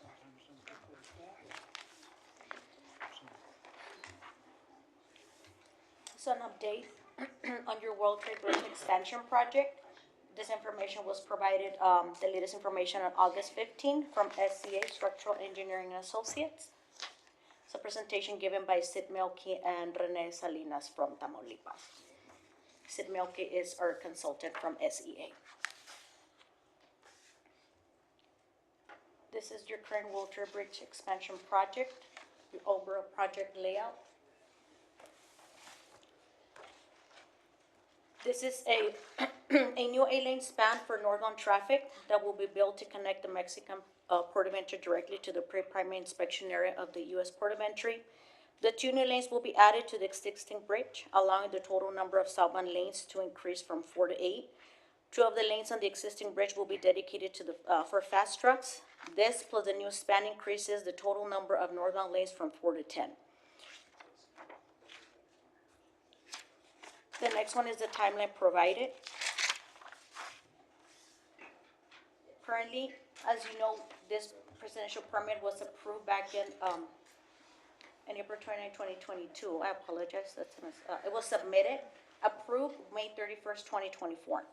You have there a timeline on the funding agreement, when it was executed, NEPA clearance activities, target funds he approved, DAP applications when it was submitted, design phase, final permitting. Right now, we should be at 85% on the environmental approval. So we have a target bid award notice to proceed phase for July 15, 2026 through January 5th, 2027. Starting construction phase to start in possibly January 6, 2027 through June 30th, 2028. Project to be fully completed end of June 2028. Mayor, if I may. Yes, go ahead. Mr. Nev, are we on time, are we on target to stick with this timeline? Because I've seen timelines change many times. Do we have a funding plan, and are we able to meet that deadline, or? Yeah, probably the one thing that we are still preparing for, that'll be the conversation coming up with you guys within the next 30 days, will be the bridge rate study as to whether or not the value of the World Trade Bridge expansion, we have to cover, of course, the full cost of it. And so we'll bond that out over a period of time in order to be able to build it. So there is a portion of the rates that will be recommended for that. Without that, then we will have to make adjustments within our system in order to cover those expenses. So, but our timeline is solid right now. And that's another question I was gonna ask, but you just brought it up. So when the rate's coming up for the bridges, what's the plan that we have as a city to implement those budget, those monies coming in? The changes, let's say we start raising the fees from crossing from Mexico to Laredo, Laredo to Mexico, or in the trailers, what's the fees, what are we gonna use those fees for? Like, where is it, or where are we gonna put them? And Mayor and council member, so the bridge tolls are set for 50% stays with the bridge and covers their expenses, and 50% goes to the general fund. So each dollar that is generated out of the bridge toll, 50 cents goes one way, 50 cents goes the other. That's the easiest way to kind of explain that, and it's just different for every classification of a vehicle or pedestrian that kind of crosses that. So that's the nature of how we have done that, and that was established by a council resolution in order to have that in place for that. And so that structure has been the structure that has been here for quite a few years for that. That dollar that has to go to the bridge has to cover the operations as well as the capital as well too. And so it has to cover essentially the M&O and the INS if we stay in the budgetary conversations. There are other funds that the bridge has that actually make up their entire revenue source, but the tolls are the big regular basis of those. In the general fund, the bridge toll revenue is the third fund within the general fund. We cover a majority of our stuff with the property tax, sales tax, and then bridge revenue. And so, that's kind of how that gets broken out. I would say that the funds that go over to the general fund are for M&O on that side. There's another fund within that kind of marries the bridge and the general fund together, which is called the CIF, which is the Capital Improvement Fund for that. Those funds are the ones that we actually will borrow against for different reasons, for different things. So that's the financial structure within that, but that's how it breaks down. So when we look at the bridge construction, and I guess I probably won't destroy too much of the report as it comes out there, but we're estimating that we need to generate about 13 million more a year in order to cover the expansion projects of the World Trade Bridge. And I believe it covers the Columbia as well too, so if I'm remembering, yeah. If I can follow up, just, how much are we making right now from those bridges? It's, right at 90, 88 right now. 88 88. million. I should, Yeah. I better finish that, 88 million, and so, and then there's 43 that goes to the general fund, and then the remainder stays in the bridge. 43, in one 44 form or million. fashion. And how much does it take to run that operation for the bridge? The 43, that half, The 40 to 43? for all the operations. Mayor, Mayor. All right, go ahead. So I do think you, did speak to this. So the bridge revenue, the portion that stays with the bridge, some of that goes into a fund and you use that to bond out. So that becomes the leverage to be able to go and ask for a bond to pay for that construction. And it exists, and so the repayment of that is also controlled in that fund? The debt service. The debt service comes out of Yes. the bridge revenues on the side that stays with the bridge. Correct. Thank you. Okay. Go ahead, continue. Thank you. For your Columbia Solidarity Bridge International Project expansion, same information was received on Friday, August 15th. Here's your proposed expansion for the Columbia Solidarity Bridge. Your proposed lane configuration, new and existing bridges is 16 lanes, new southbound bridge, 4 commercial lanes, new northbound bridge, 4 commercial lanes, non-fast. Existing bridge reconfigured, 2 southbound non-commercial lanes, 1 southbound over-width, over-height lane, 2 northbound non-commercial lanes, 2 northbound commercial fast and UCP lanes, 1 northbound over-width and over-height lane. As you can see, you have the proposed expansion for the Columbia Solidarity Bridge.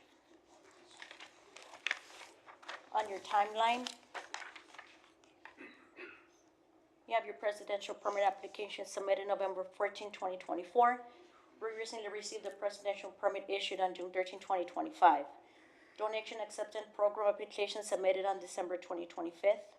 Funding agreements executed February to August 2026. And it gives you the phase and design phase April 2027 through July 28th. Final permits approvals for July 2028 through December 2028. Bid award and notice to proceed from January 2029 to April 2029. Proposed construction and completion of expansion project from May 2029 through December 2030. Currently, we've started our meetings with CBP and GSA and city members in order to start the project up and running and all that good stuff. So that's what we've been doing. We just had our first meeting last week, WebEx. Okay. Any questions? No? All right. Thank you. Thank you very much. Mayor, you have a motion and a second. Yes, motion and a second. Can you repeat that motion, please? Motion for staff to provide an update on bridge projects within the next 2 meetings. All right. That was the motion by Councilmember Rangel. Specific to green corridors and. Correct. Okay. Motion and second, all in favor? Opposed? Motion passed. All right, number 42. Discussion with possible action on safety measures and risks, city council, associated with large storm drain and sewer piping that can be assessed by the public and any matters related thereto. Reason for this item is to discuss some of the questions I received from the public and to hear overall that we do not have any people accessing the sewer system or drainage system to gain entry into the country or living in some of these larger pipes along the highway, where we have seen clothing at times and people at times. Besides this being incredibly dangerous, we should find out how realistic this may be. So my first motion would be to instruct management to conduct a survey of the system to see if there's any access points where there can be mitigation applied in sensitive areas around the river and where appropriate. Second, thank you. Go ahead. Honorable Mayor, distinguished members of council, Mr. City Manager, staff, good evening. Ricardo Gonzalez, Assistant Chief, Laredo Police Department. In regards to your question, Mayor, the sewage piping system, it's multiple pipes along the River Grande where everything dumps, all the sewage system kind of dumps into the river. They're all secured in collaboration with U.S. Border Patrol, our engineering department, Public Works, Environmental. We make sure that all these piping systems have a grate that's accessible by Border Patrol in case a need arises or for other safety reasons. When we have a spike on activity inside these sewage pipes, that's an indicator, obviously, that there's a breach in the security of these systems. We had an incident a couple months ago, which was the first one. We immediately got together with our federal partners and city staff, and we were able to identify the different pipes that were affected. What happens is that as the river levels fluctuate, they compromise the security of these sewage pipes. One of the things that has to be done in order to re-secure the pipes with the grates is U.S. Border Patrol requires for the city to create a cement casing that gets sometimes removed or damaged with the water levels. So these different pipes were identified. Mr. Ofila has since been working on them. They're about to be ready. I think there's only one pending. Border Patrol is pending to come in and do the final grades, and it's just a periodic reevaluation of systems that obviously are exposed to the elements. Okay, I hear they have some locks and some. Yes, they do, locks, sir. But I hear some information also that people that are crossing illegally cut those locks and then put their own locks. Yes, we heard that, Mayor. So when the Border Patrol passes, they see the lock, they think it's secured, and all they have to do is just go with the key. Yes, sir. So we rely a lot on them as far as that security because they're the ones that are constantly monitoring the systems. We've exchanged information about making sure that we pay more attention to these things. And obviously our staff is readily available to assist each other. And not only on the public safety sides, but we have, like I said, other city departments are involved as well. And the other issue was along I-35 where the large drainage storm pipes, people live in them. Yes, sir. Homeless people. Yes, Mr. Mayor. We're constantly trying to remove unsheltered individuals from this area that obviously seek them as shelter from the elements through the course of the night. We've had a big push. We started doing weekly, now they're daily, to make sure we move people along. I've been out there myself, and I can tell you, removing some of these individuals is very hard because they're not mentally well. So they can understand sometimes instructions that we give them. They might leave, turn around, come back. And it's a constant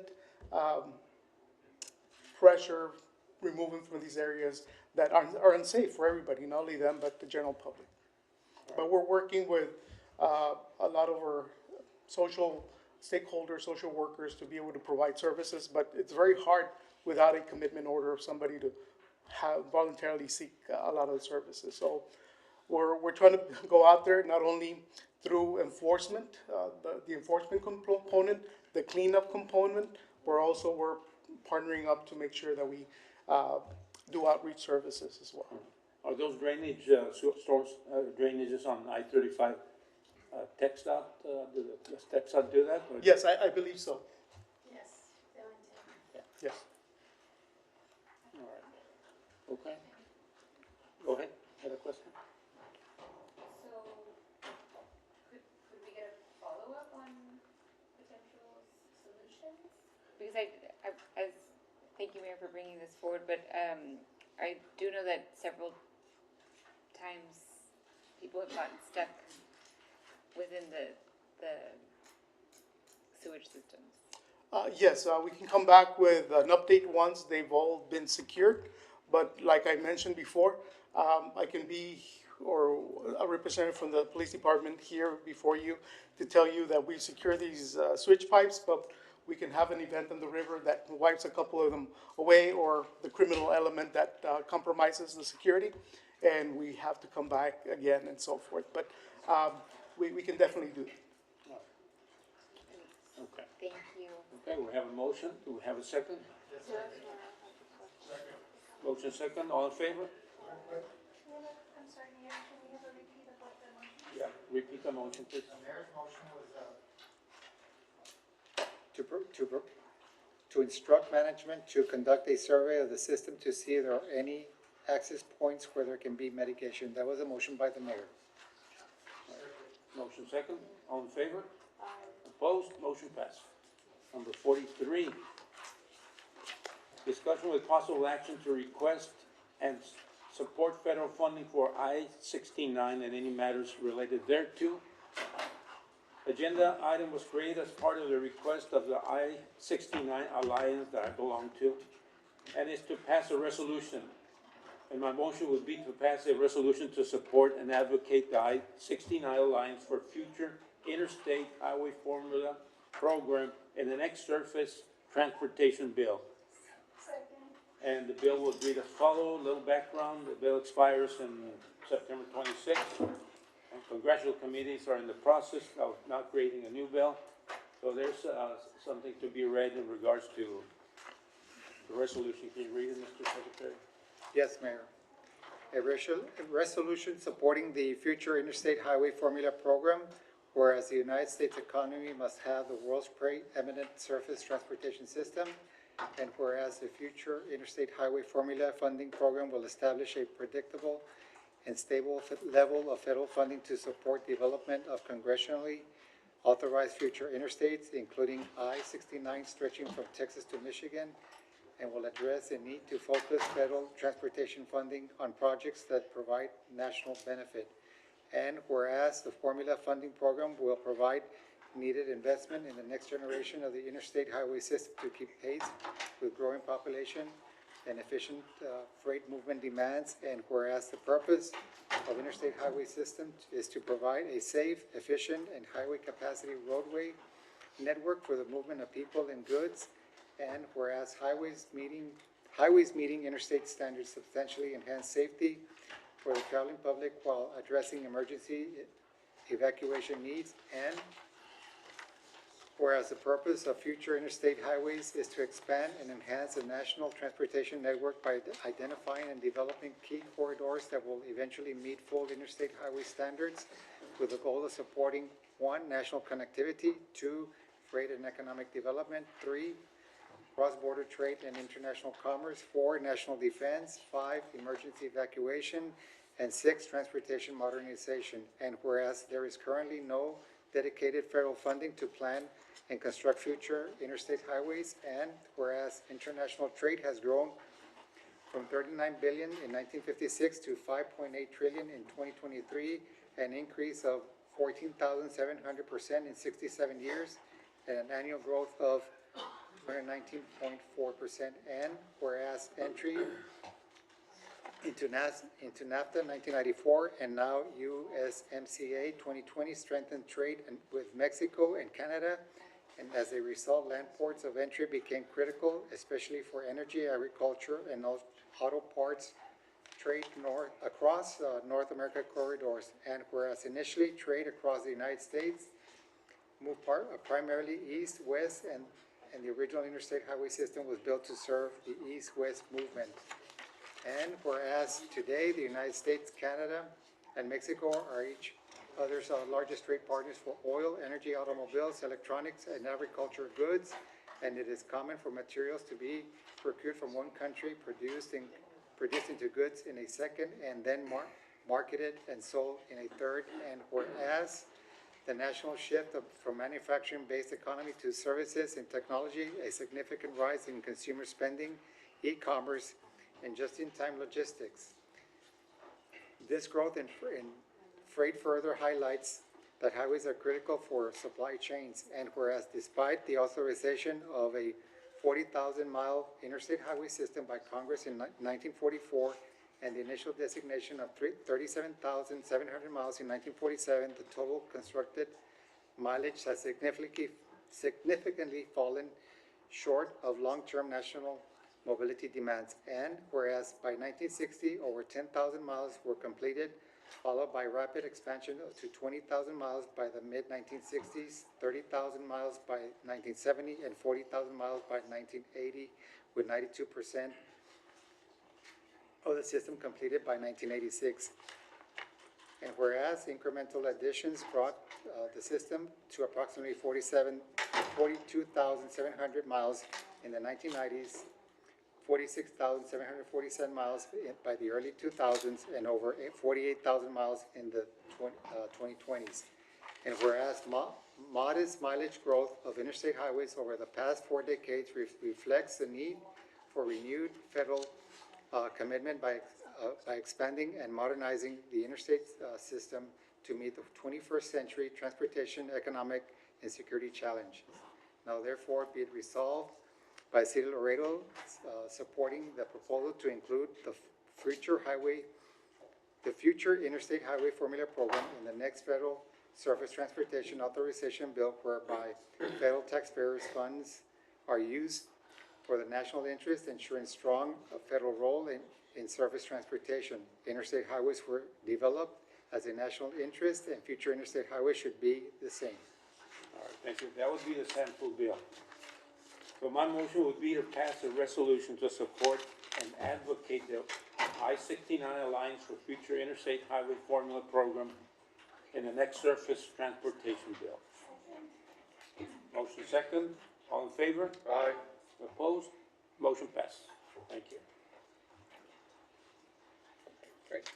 Mayor, motion to open up planning and zoning public hearing and introductory ordinance number 1. Motion second. All in favor? Aye. Opposed? Motion passed. Vanessa. Mr. Rodriguez.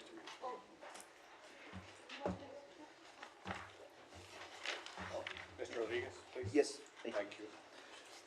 Number 1, public hearing and adoption of the future thoroughfare plan as Appendix D of the City of Laredo's comprehensive plan. The Planning and Zoning Commission recommends the adoption of the future thoroughfare plan with the changes identified as Exhibit A through H. Staff recommends the adoption of the future thoroughfare plan with the changes identified in Exhibits A through H.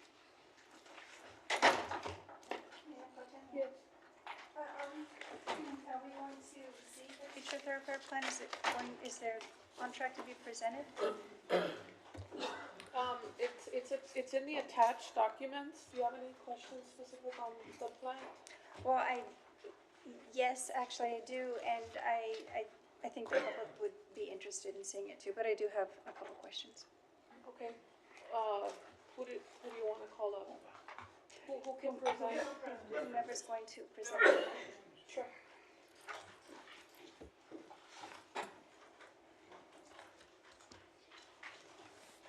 I was reviewing the thoroughfare plan. It's only 3 parts of town, and it's minor tweaks, right? Or is it Just minor tweaks, and I'll go over them quickly. alignment modifications? That is correct. Good evening. For the record, Rafael Vidal with the Planning Department. And let me set up my presentation for you all.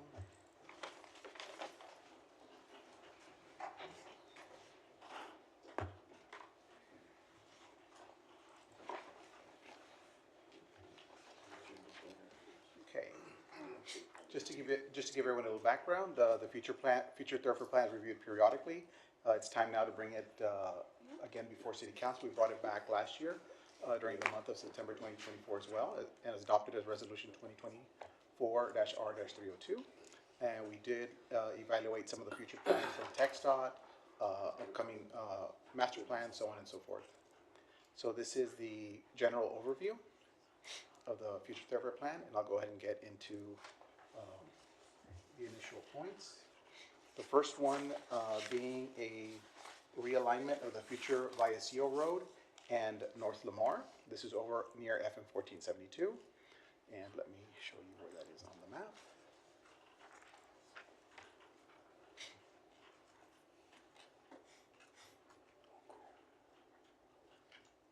So here on our existing thoroughfare plan, we do have Vallecillo Road.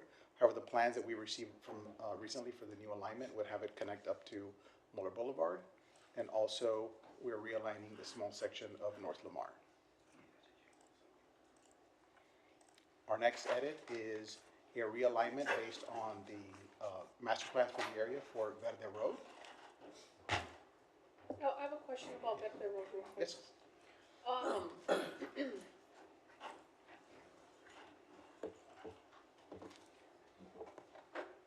what changed? So what changed is the alignment. On our original alignment, we had it a little bit in a southerly direction right here. And the thick line, and let me flash it for you so you can. Is this after discussions with stakeholders? Or With is this- stakeholders, yes, and their master plan. So we got with the master plan submitted by the engineer for the Archar Ranch East-West master plan, and that is the alignment. Do we have that master plan already adopted, like, a timeline for that? Not the timeline, no, because it's developer-driven. So the building of Vedder Road will be developer-driven, but we do have the master plan adopted by Planning and Zoning Commission. Okay. Alrighty. Next up, we got.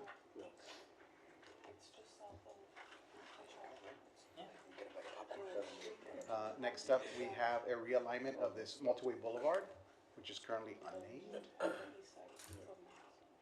which is right here. The thin line is the original alignment, and the thick line is the new alignment. This is also based on, and I can zoom in right here, where the connection is going to be with a Char Ruthinger. That's why the alignment is shifted over to the west. Is that a city, created road? That will be created by the developer. It's in their master plan. However, and the developer is also coordinated with TxDOT, that's why they have that interchange there. Next up, we have some changes over to the realignment of Beltway Parkway, as well as, let me see this here, Beltway Parkway and Discovery.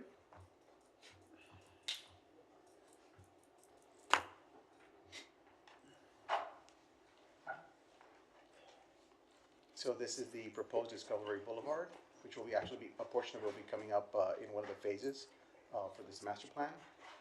Originally, it was going to cross a Char Ruthinger at this point.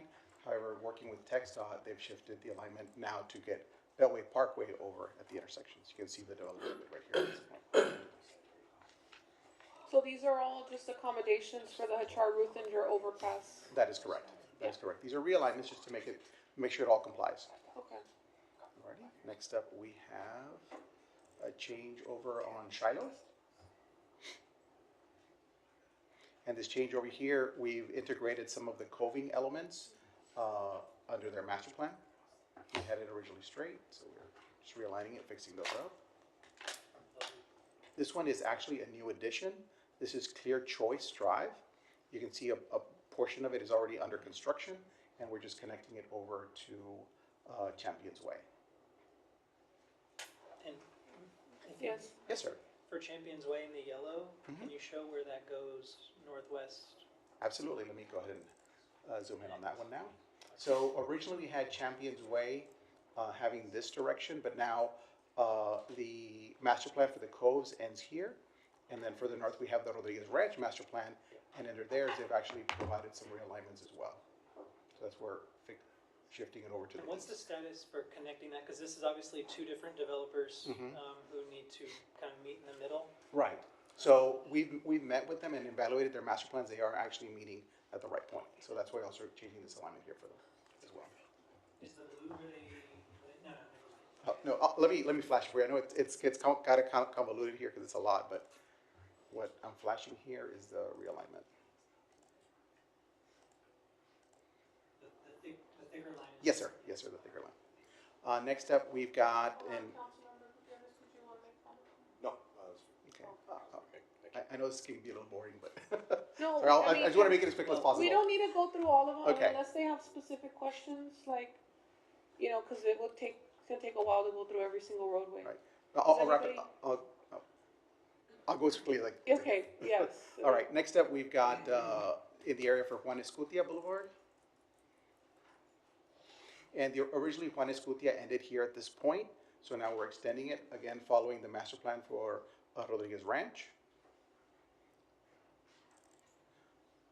Same thing for Crepúsculo. Crepúsculo and terminated here at this point. We are pushing it out, following their master plan, and extending it all the way to this outer loop over here. And lastly, we have this change in alignment, again, to accommodate some master plans and some houses that are in the way. and to push this over to give us more connectivity and additional gap for the Boulevard coming in. And, Are any of these roadways city constructed? no, ma'am. These are all developer driven. Okay. So we just ask for your favorable consideration. Right? Mr. Yeah, go ahead. I'm sorry. Yes. So this, I understand, I know, I had some discussion with Ms. Guerra about some of the alignments in the south between 359 and 59, because that continues to be an area that needs some type of connectivity. And of course, the challenge is that it is not city land for the most part, it is county. But there will be growth there, and we expect to see the integration of that land into the city in the future. And I just, if we see it as developers come forward and we see land that becomes available, the process to have these discussions and really plan where new roadways could be to increase connectivity, where does that conversation happen? Well, some of it occurs, well, we have this as our baseline, but then also as the developers start coming, we start meeting with them, and then their master plans start coming in, and in consideration to the process of Planning and Zoning Commission. And then we start from there when we come back as the cycles, because we bring this every year, and then we'll start adding those lines as well.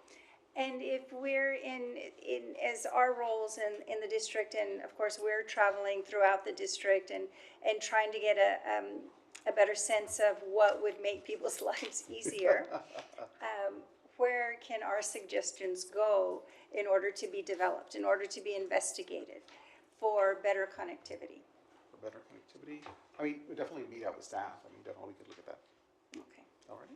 All right, then I will be reaching out. Absolutely. Thank you. So much. Any other questions? Is that the last roadway? Oh, that was the last one. Okay. I'm gonna ask if anybody's here to speak for or against. Motion to close and introduce? I have a motion. Can I have a second? Second. Motion and a second. All in favor? Aye. Anyone opposed? Motion passes. Motion, Thank you. motion open up a public hearing and introductory ordinances, 1 and 2. Motion, second? Is there a second? Second. All in favor? Aye. Motion passes. Number 1, public hearing introductory ordinance creating Article 6 entitled Mitigation Rates for Emergency and Non-Emergency Services of Chapter 12 of the Code of Ordinances of the City of Laredo entitled Fire Protection and Prevention to authorize mitigation rates for fire department services. Fees will be deposited into the general fund. Number 2, public hearing introductory ordinance of the City of Laredo, Texas, adopting the proposed annual budget fiscal year 2025-2026 by appropriating the revenues, expenditures, and imbalances reported therein for the year beginning October 1st, 2025 and ending September 30th, 2026, consistent with the financial plan described in said annual budget. See Exhibit A, motions approved by the City Council at public workshop. See Exhibit B, and holiday schedule for fiscal year 2025-2026. See Exhibit C, authorizing the city manager to implement said annual budget as amended. Is anyone here to speak on item 1, for or against? Can I get a motion? Motion to close and introduce? Second. Motion, second. All in favor? Aye. Anyone opposed? Motion passes. Item 2, is anyone here to speak for or against? Motion to close and introduce? Motion, second. All in favor? Aye. Yes? Yes, of course. So, this includes our capital improvement projects as well, the item number 2. Yes.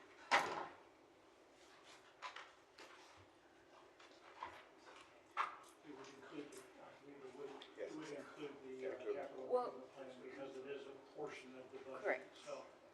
So, at what point are we gonna discuss some of, like, the floating line item that we had discussed at the budget workshop? Unlike the one that we kind of tabled out, we went ahead and borrowed the money and everything. We have not Is had it- that. I mean, I just wondering, because I understand that it's under parks, but is it something that can be moved to engineering or traffic, or it has to? It has to stay underneath the bond covenants as to how that money is borrowed. So if it would include streets, it would include parks, it would include everything that's in the bond covenants, is essentially what it is. Because within. It's not open for all those different uses, but the bond covenants are Can we get a reminder on the exact covenants that we bonded out for? There was, what, 5? Jesus, are you able to kind of cover those bond covenants, or? Frank would. Do we have him here? Oh. I can try to find it, but it has to stay within the confines of what the bond covenants are. So, we borrowed 30 million for just plus or minus, and all of that money has to be spent on those items that we established in there. And I stalled about as long as I could. Well, no, I just, because in looking at the proposed budget workshop motions, it says that we removed it from the artificial turf project, and allocated the 4.5 million to parks improvements, but I would argue that there are needs Yeah. that I believe, well, and we and should you do, prioritize. as a council, you do have the ability to stop any of those projects and move it to another project as long as it meets the bond covenants. The idea of having them listed out by name is so that everybody has that transparency as to what we are trying to accomplish. But if something was to go south on one of those projects, you have the right as the council to stop that project and move it. We're just tied down to the bond covenants at that time. So if the motion was to move it from that to another park project, I would argue that we would try to honor that. But the bond covenants are the legal balance within that structure. Can Mr. Mata, Ms. Mata, can you give us those, bond, categories I again? can certainly provide you, it's an open question, because it depends what bond we're talking about, because they all have We different had covenants. bonded out for several categories. This is the item out of the general fund. This is the artificial turf at Slaughter Park that we pulled off the list as that project. But no, Mr. Nev, I'm asking about the, like you said, it And has then, to yeah, fall in so- the category. Do you have the categories available for us? I can pull as a them up reminder? online if you allow If me we to do. can, just to kind of remind the council if they need it. I mean, does anybody feel that they want it? You have it? You have 'em? Okay, Councilmember Seattle has it here. Thank you. For the 32.9 million certificate of obligation, we have economic development, engineering, health, library, and parks Okay. included in this particular So the answer certificate of would be obligation. yes, if it's parks, and the turf falls under the parks. But according to what I understand from Mr. Neb is that we did decide at the bond workshop that 4.5 million we would not dedicate to the artificial turf at Slaughter soccer fields, that we were interested in pursuing a different purpose for it. And according to Mr. Neb, we are able to flex that amount into anything that is covered in this certificate of obligation. And those- Legally, you have that ability within that confines of that. Now, going back to Councilmember Figueroa's comment, though, is that if the motion from the council was we were gonna pull that off of there, but we were gonna save it for that section, we would try to honor that request of the council as well, too. Well, I mean, going back to that, I think, I think the motion would be to approve item 2 with the contingency on that pending allocation for that 4.5 million. Yeah, the project can be picked at any point in time. It just has to meet those confines of the constraints of the bond covenants. Councilmember Seattle? Thank you. Okay, so just to clarify, it can, I believe that there are needs beyond parks improvements that the city, that we have across the city. And so I'm trying to understand if this is specifically tied to parks improvements, or is it a motion that we need to make at this moment in time, that it be open to all of the other.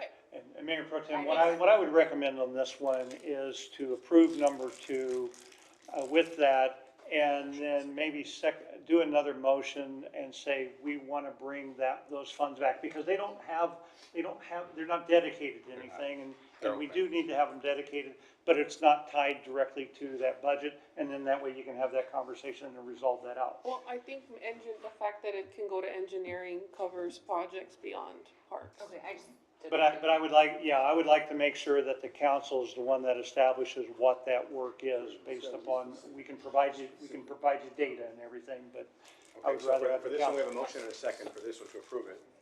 Close and introduce it. We have a motion and a second. Councilmember King want to make comment.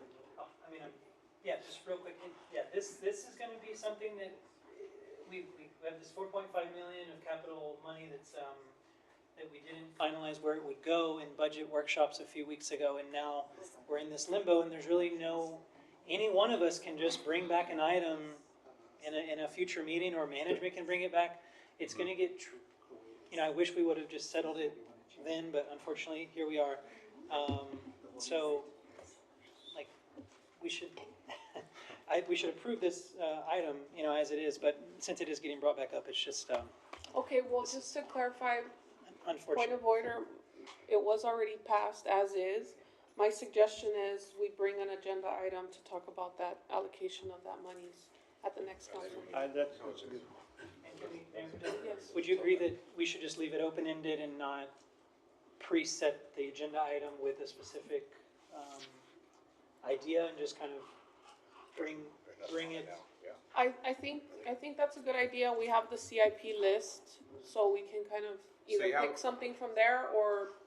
You have we a do proposed project. list, right, but you can reprioritize that list once the CO gets issued. Issued and approved, yeah. As long as that reprioritization falls within the covenants of that CO. We'll bring it up for discussion and we can hash it out on the next council meeting. Okay? All right. So let's move on to intro we have to vote on it. ordinances. Oh, we already voted, right? It's already passed? If you want to vote again, it was motion by Councilmember Gutierrez, second by Councilmember Cigarroa. And if you And it wanna hasn't vote again- passed? We haven't voted. It was voted already, if you want to vote again. I mean, No, we already voted. You already voted. Okay. Item 3, intro ordinances. Council to introduce number 3 and 4, no motion necessary to do. On second reading number 5, I know we have some questions on this one. Yes. Let's bring that one up. Number 5. Let's bring it up. So there are some concerns with this agreement here. Who would like to start the Mayor, conversation? Mayor, Councilmember thank you. Cigarroa. Good evening, Mayor Pro Tem. I'm gonna let Councilmember Cigarroa bring up the concerns first. Ms. Vasquez, thank you for being here. So the concern is that we are looking at an agreement that was, or franchise that was set in 2023, but apparently it wasn't set correctly. And now we've had 2 years of operations of perhaps it not the franchise not operating within the parameters that the city set up. So, and I know, and we're back to the trash haulers, and every time we've brought up another trash hauling franchise, and I don't believe you were here the first time, but I have asked the question, how many do we have in the city? And is there, not to say is there too many, but the fact that we kept seeing them come up and up, my understanding was that they were following basic franchising rules as set by the city. And correct me if I'm wrong, but it seems as if this particular company was not following what our franchise rules are. And I want also to know if every franchisee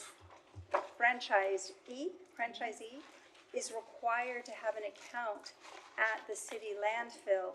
And did this particular franchisee have that, whether it was the previous life as Ramco Waste or the current DBA is Frontera Waste?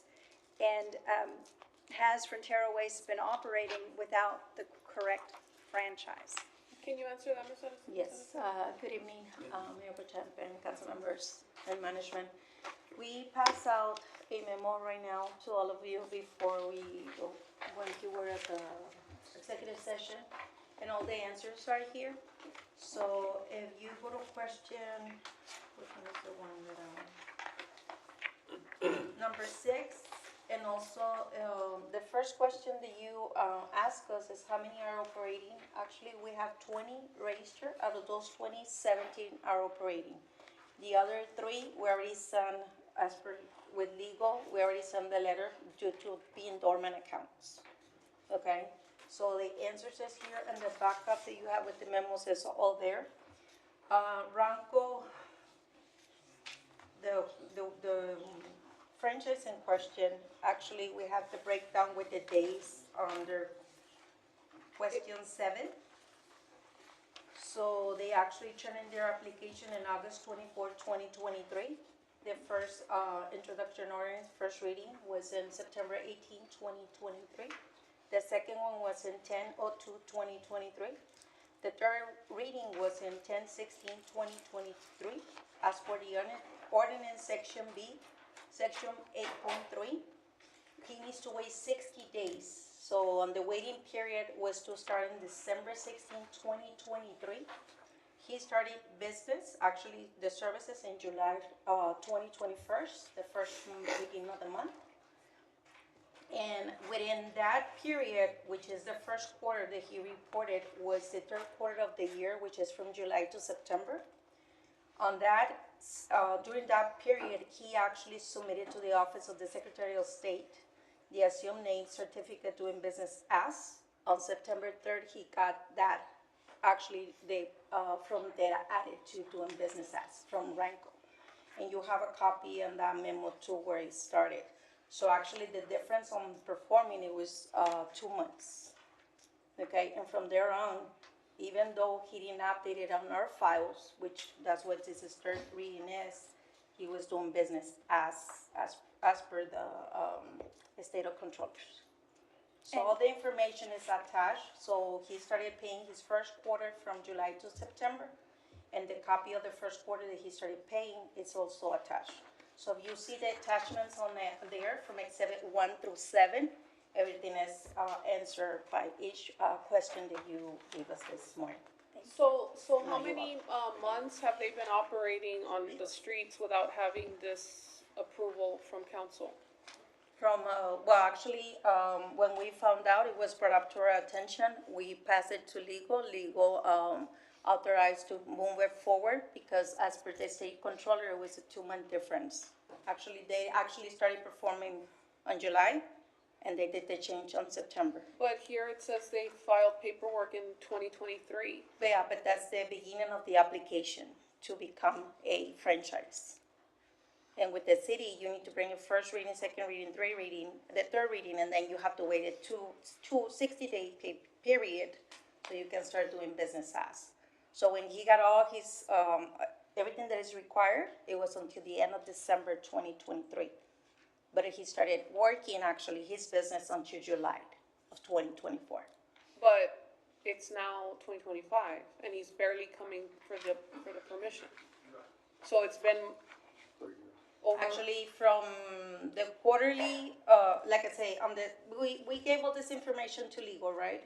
So, and we asked if we needed to stop business, but as per the state controller, it was a difference of 2 months. He started doing services in July, and he submitted for the doing business as Frontera on September 2024. No, but I think what concern we have is that it's now 2025, and we're getting an ordinance to authorize us to enter into an agreement for them to use our streets to perform business, but they've already been performing business. Okay, to our understanding from legal is that they could continue doing business because it was already registered, right? So they were only adding the doing business as. So actually it's like an amendment, but not due to the requirements of the franchise.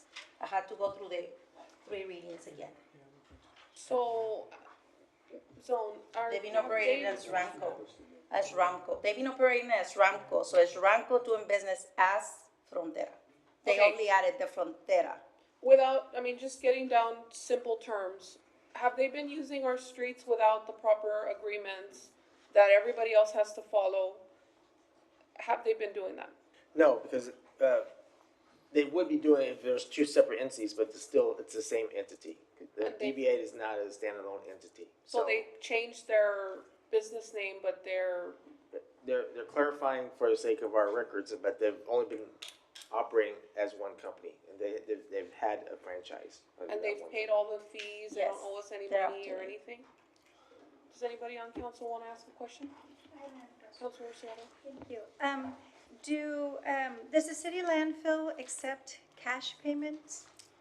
There's 2 fees. One is the one for the franchise fees, they're quarterly, and the other one is for the landfill, correct me if I'm wrong. Tipping fees. For actually leaving the trash there? Yes.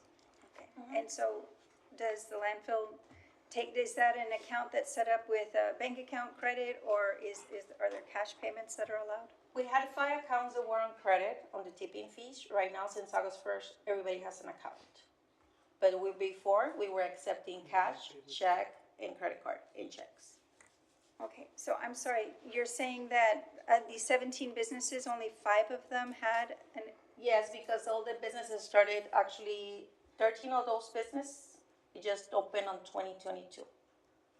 13 of those. So right now, when all this was brought up, we put everybody on account, paying on account every 30 days. Everybody the same. okay, so what are, And that's only in the tipping fees. On the franchise quarterly reports, they pay always by check. so do we need to ask our auditor to look into the 2022 to 2025 payments? It's up to you. Is We have there- all the reports. Is that your motion? Mayor Pro Tem, we are doing that.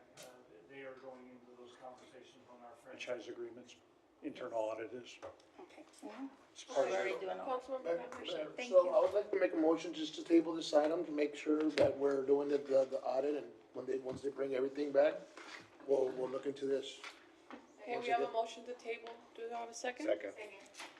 Okay, motion second, so that shuts down discussion. All in favor? Aye. Anyone opposed? Motion passes. Item's tabled. All right, so third and final readings, can I get a? Motion to approve number 6, third and final reading. We have a motion, we have a second. Do you have a second? All in favor? Anyone opposed? Motion passes. Motion to approve final reading 7 through 21, Motion second. with the exception Mayor? of, Number 10. with the exception of number 10. Yes. I recuse on 16. On 16? Recusal on 16 for Councilmember Gonzalez. And 21. And And- number 21 also as well, we'll exclude that And one. Councilmember Melissa Cigarroa recusing herself on item 21. No, No, she's not just recusing herself, Oh, pull that one out also? right, we're gonna Yes, pull that one, please. yeah. Okay, So we've got number 10 and 21 that are asked. 10 and 21, motion to approve all the other ones with the recusal on item 16. Motion second, all in favor? Aye. Anyone opposed? Motion passes. Item 10, Item 10 is an ordinance of the City of Laredo, Texas, authorizing the city manager to execute all necessary documents to effectively convey a 15.457 acre tract to the United States government for the amount of $488,000.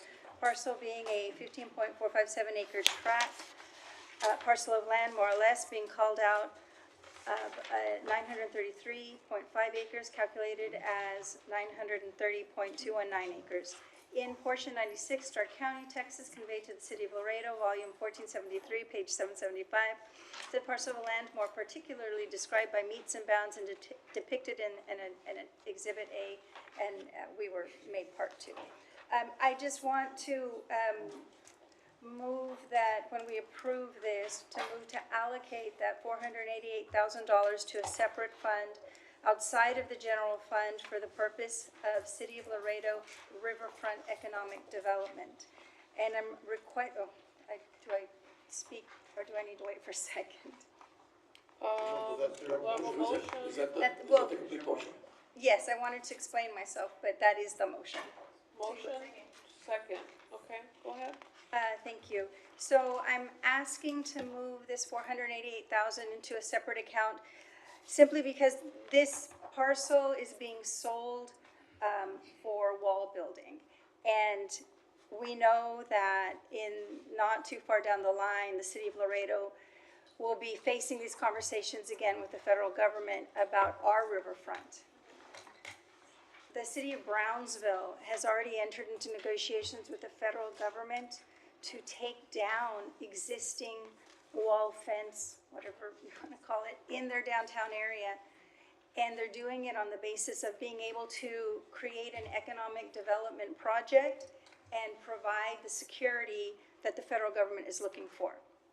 So I believe that if the City of Laredo can discuss now proposals to protect our riverfront and begin to, we know we have good relationships with Border Patrol, with all of the federal agencies that protect us on the border. we know that we can also provide that extra layer of security that the federal government is looking to. But if we don't have a bank account to be able to help us create leverage for whether looking for grants or whether looking for other dollars in different departments at the city, we could be caught flat-footed, and we will be less able to convince the federal government that we can create that security barrier that they are looking for without a destructive, terrible, and un-American, in my opinion, wall. So that's why I think the $488,000 allows us some ability to leverage it for different security projects. Okay, so we have a motion, we have a second, any other comments? Mayor Pro Tem, Yes. may I understood that you said to not go into the general fund. This money is, this land was purchased by the utility fund. So the conversation, if we're going to try to reserve this money, is that it's not general fund money, it's utility money. If possible, I would ask to possibly table the final decision on this and let me find out to make sure there's no other restrictions on the utility money for that purpose. But I just want to make sure there's a clarification on that. It's not a general fund. We bought it for the water rights down in Stark County. It is utility money. I believe we can get you where you want to go, but I just want to confirm that. I am willing to withdraw my motion and instead put a motion to table the item. I'll second it. Well, actually, if I may, Well- that motion shouldn't be made on this item because it doesn't allow for it, because this is just a final reading, so that can come later. I think Mayor Pro Tem, yeah. I think what we do is we do it like what we just did with the CPI stuff, is that we put an item on the next agenda in order to just. I think we accept it tonight, I appreciate it. and we discuss the monies, the next council meeting. Motion So, to approve. okay. Motion to close and introduce, second. All in favor? Aye. Anyone opposed? Motion passes. Item 21. This is an ordinance for the tobacco shop. I did make my opposition to this known the last council meeting, and I just want my vote recorded as I'm in opposition to it, that's all. Well, we're about to take the vote, right? Does anyone else have a question? Okay, is there a motion? Motion to close and introduce. Motion to close and introduce, second. All in favor? Aye. Opposed? Thank you. Opposed? Yes. Yeah. Anyone else? Do you oppose? Two opposed. Okay, motion passes. Motion to approve the consent agenda 22 through number 35. 22 to 35. Second. Anyone want to take any out or? Okay, motion second. All in favor? Aye. Anyone opposed? Motion passes. Staff report. Oh, excuse me, can we bring that one back? I need to bring back number 29, please. Move to bring back Motion to bring 29. number 29. Second. Motion to bring back 29, second. All in favor? Aye. Anyone opposed? Motion passes. Motion to table number 29 as per staff. Second that. Motion second. All in favor? Aye. Anyone opposed? Motion passes. Staff reports, 36.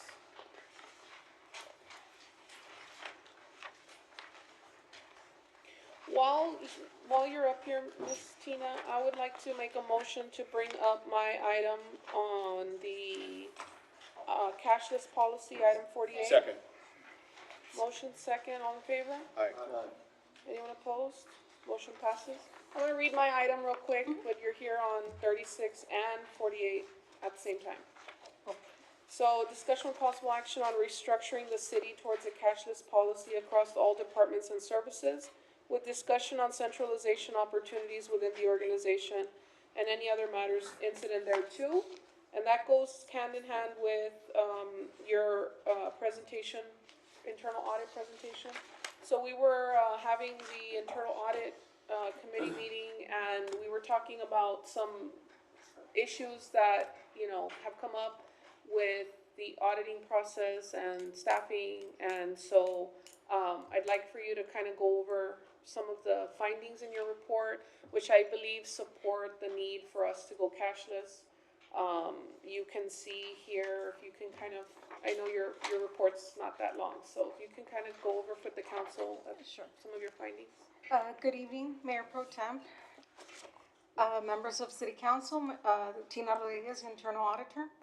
I'm just here to submit for your approval Two items. The first item is the unannounced cash and inventory account control audits for June 2025. No major deviations were noted. However, there were some issues regarding cash issues at the recs, Parks and Recreation rec centers, as well as the pool sites. So you received a memorandum directed to the Parks and Recs Director with key findings such as lack of individual change funds. Clerks were Can actually... we put the report up, please? Sure. You do have a copy We of have the summary. copies, but just so, can we place that, can we have that on the screen? So key findings were lack of individual change funds. Clerks were sharing their change funds, which is a policy violation of the city's cash handling policy. And it also created an inconvenience for the patrons because they would go and pay for their fees, and they would say, well, we don't have cash. Can you go somewhere else and get cash for us? So it was either they would keep the change, making it an overage, or they would leave. So another key finding was unsecured cash storage. The drawers that were kept at these sites were either not locked or they did not have keys. So they would rely on bins or podiums with limited security. The third key finding was at the pool sites, they use ticket coupons as receipts. Those little coupons that you receive, that's the transactions that they use. So these are paper coupons that are used as receipts, which are easily lost or damaged. And it's for the day. The coupons are for the day. They can leave and then come back, but re-entry is very difficult because they either get lost. It might be for another day. So it creates problems. And then the fourth key finding were manual receipts for private pool parties. Manual receipts were issued for certain charges. Basically, at one of those pool sites, which I believe is the pool site on Plum, the inner city pool, that's where all the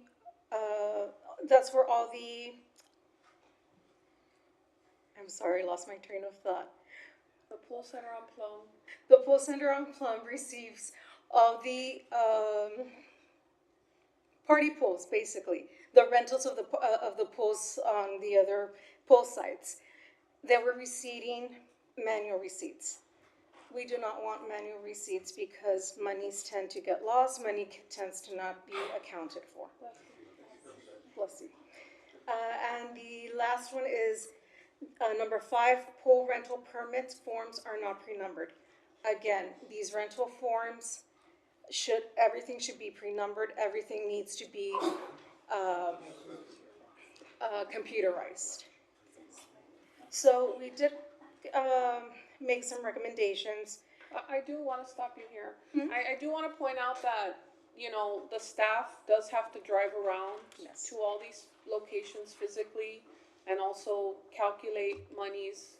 And there's really not a good mechanism to know whether the money in the box is the money that should be in the box based on usage. Like, it's not cross-referenced with other factors. It's just to count. And it just doesn't seem like a good use of your resources for you to be driving around doing this when we can go cashless and we can implement QR codes. Yes. And we can have patrons pay some other way where we can keep a record of somebody scans in or they buy a virtual ticket, that they can have on their phone. If somebody doesn't have a phone or there's a situation, maybe we can work something out like that. But think that as a policy, all of this dealing with cash and manual receipts and manual everything is just too, inefficient for us and for the auditor and for the city as a whole. If we're gonna move forward, we just gonna have to break out of this manual, rut that we're in, so. And I do want to say that all of these were recommendations that we saw throughout the month. And we did give a, this is just a summary of the actual. But going cashless would tackle all those Yes. recommendations. Yes, it would. Instead of But- coming up with another system. But I just want to say that Coach Gomez, when he was giving his response, he did mention that he's gonna he will try to.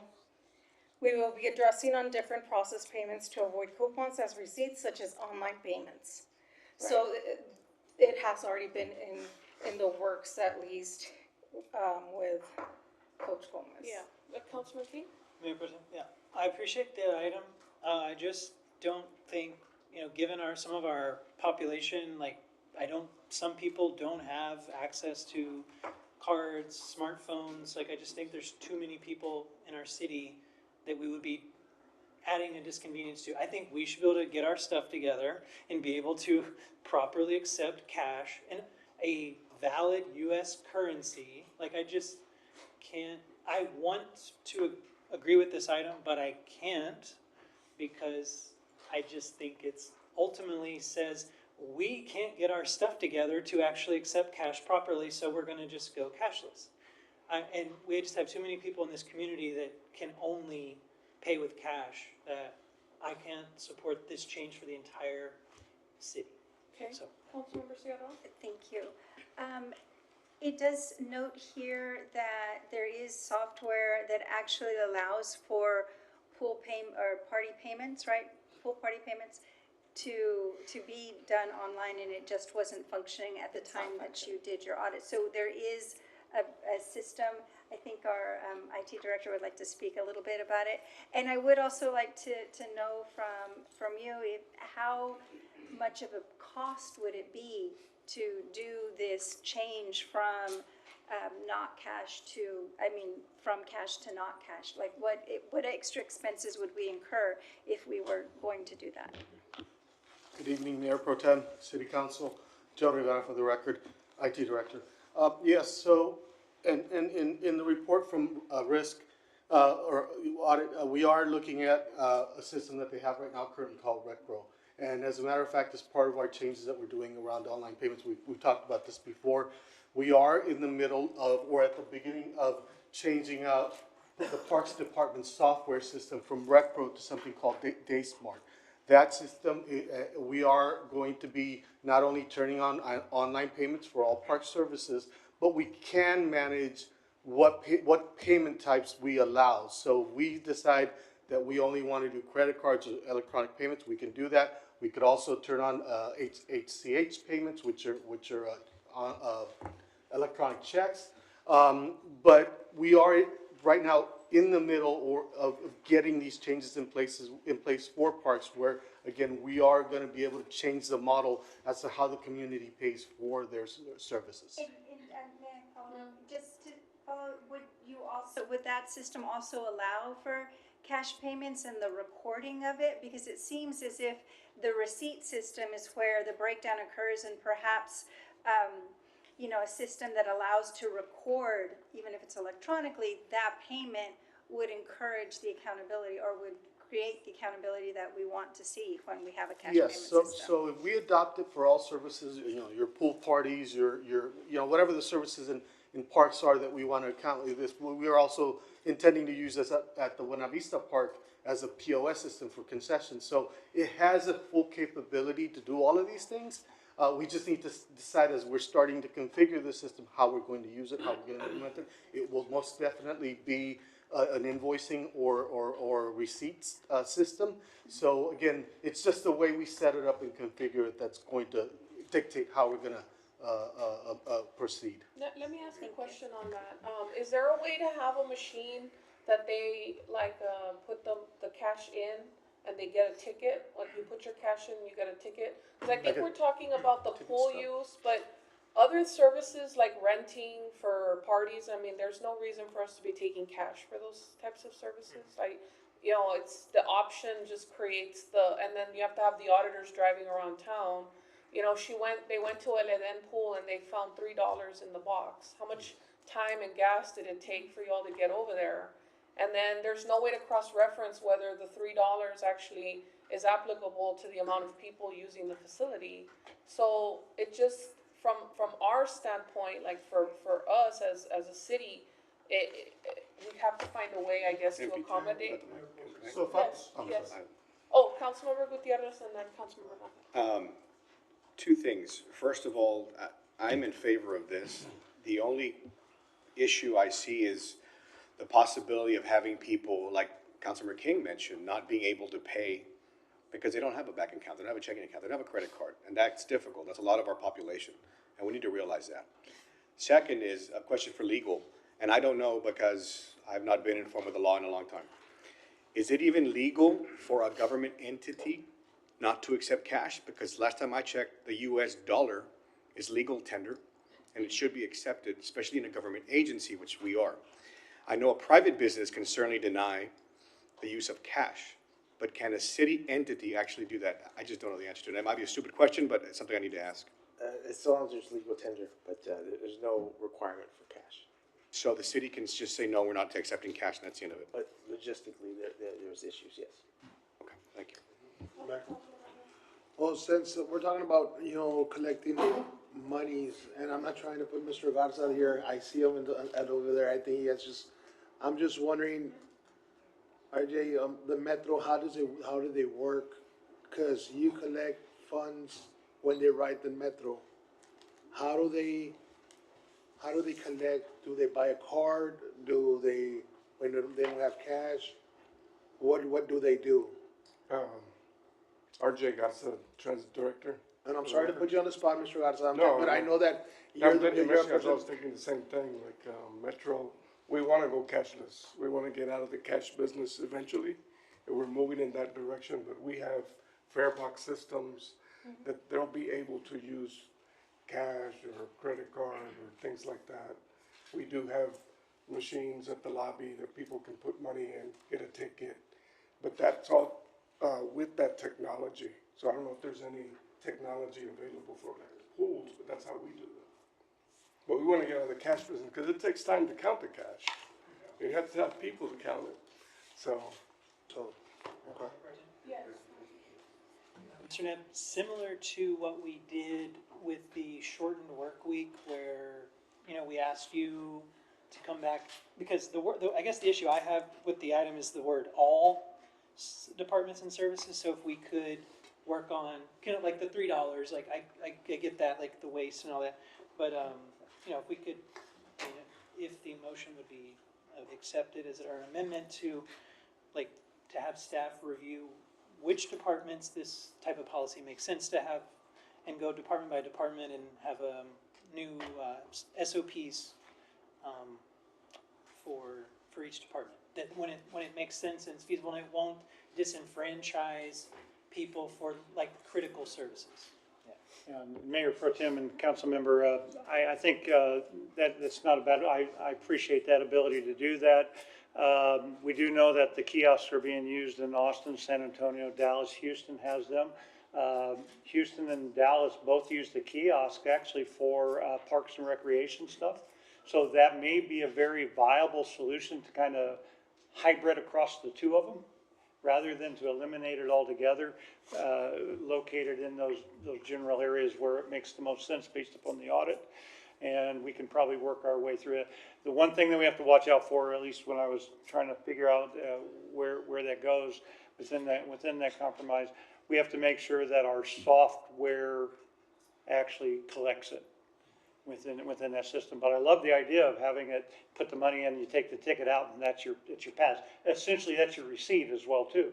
Well, And because so- right now we have lifeguards exchanging cash, and they're supposed to be, guarding. We don't want them focusing on handling cash and taking payments when they can maybe go to a machine, exchange the cash, or create the QR code if they can't, or something like that. So following what Councilmember Dr. King was saying, I'd love to bring this back in that manner, just like the compressed work week and put a little bit more brain power behind it from our departments and say, this is how it can work. Well, I'd like to hear from Councilmember Cigarroa, because she was there too, and I know that she was concerned as well. I appreciate the item and in favor Yes. of all the discussion.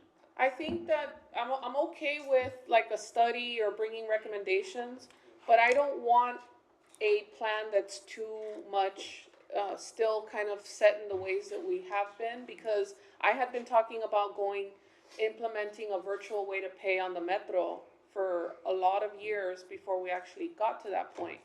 I mean, so it could take 3-4 years before we get out of our comfort zone and into the new, which is why I kind of wanted to rip the Band-Aid off and say all departments at once.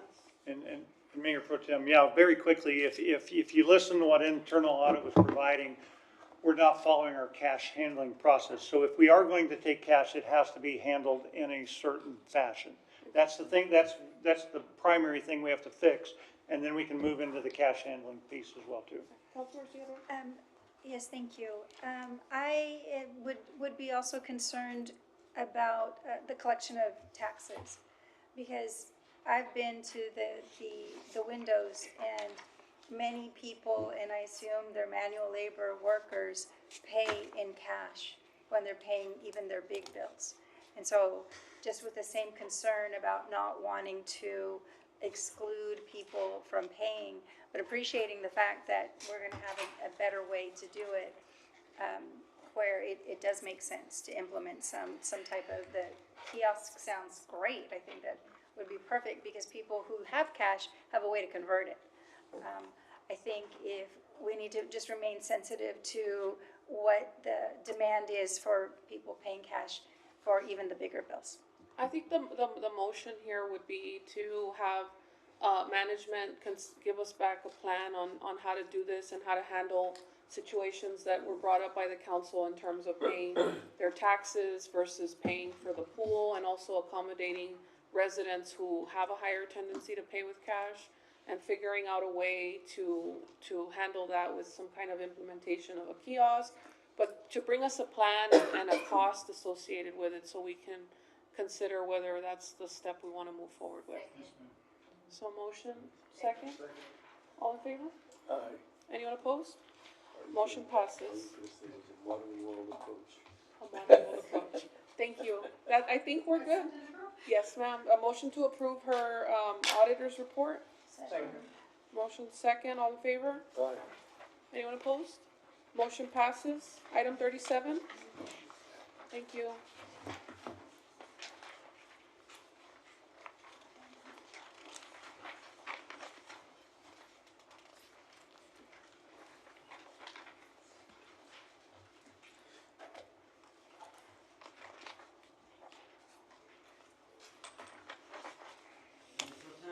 Council, for the record, Arlen Gusto, Laredo Animal Services.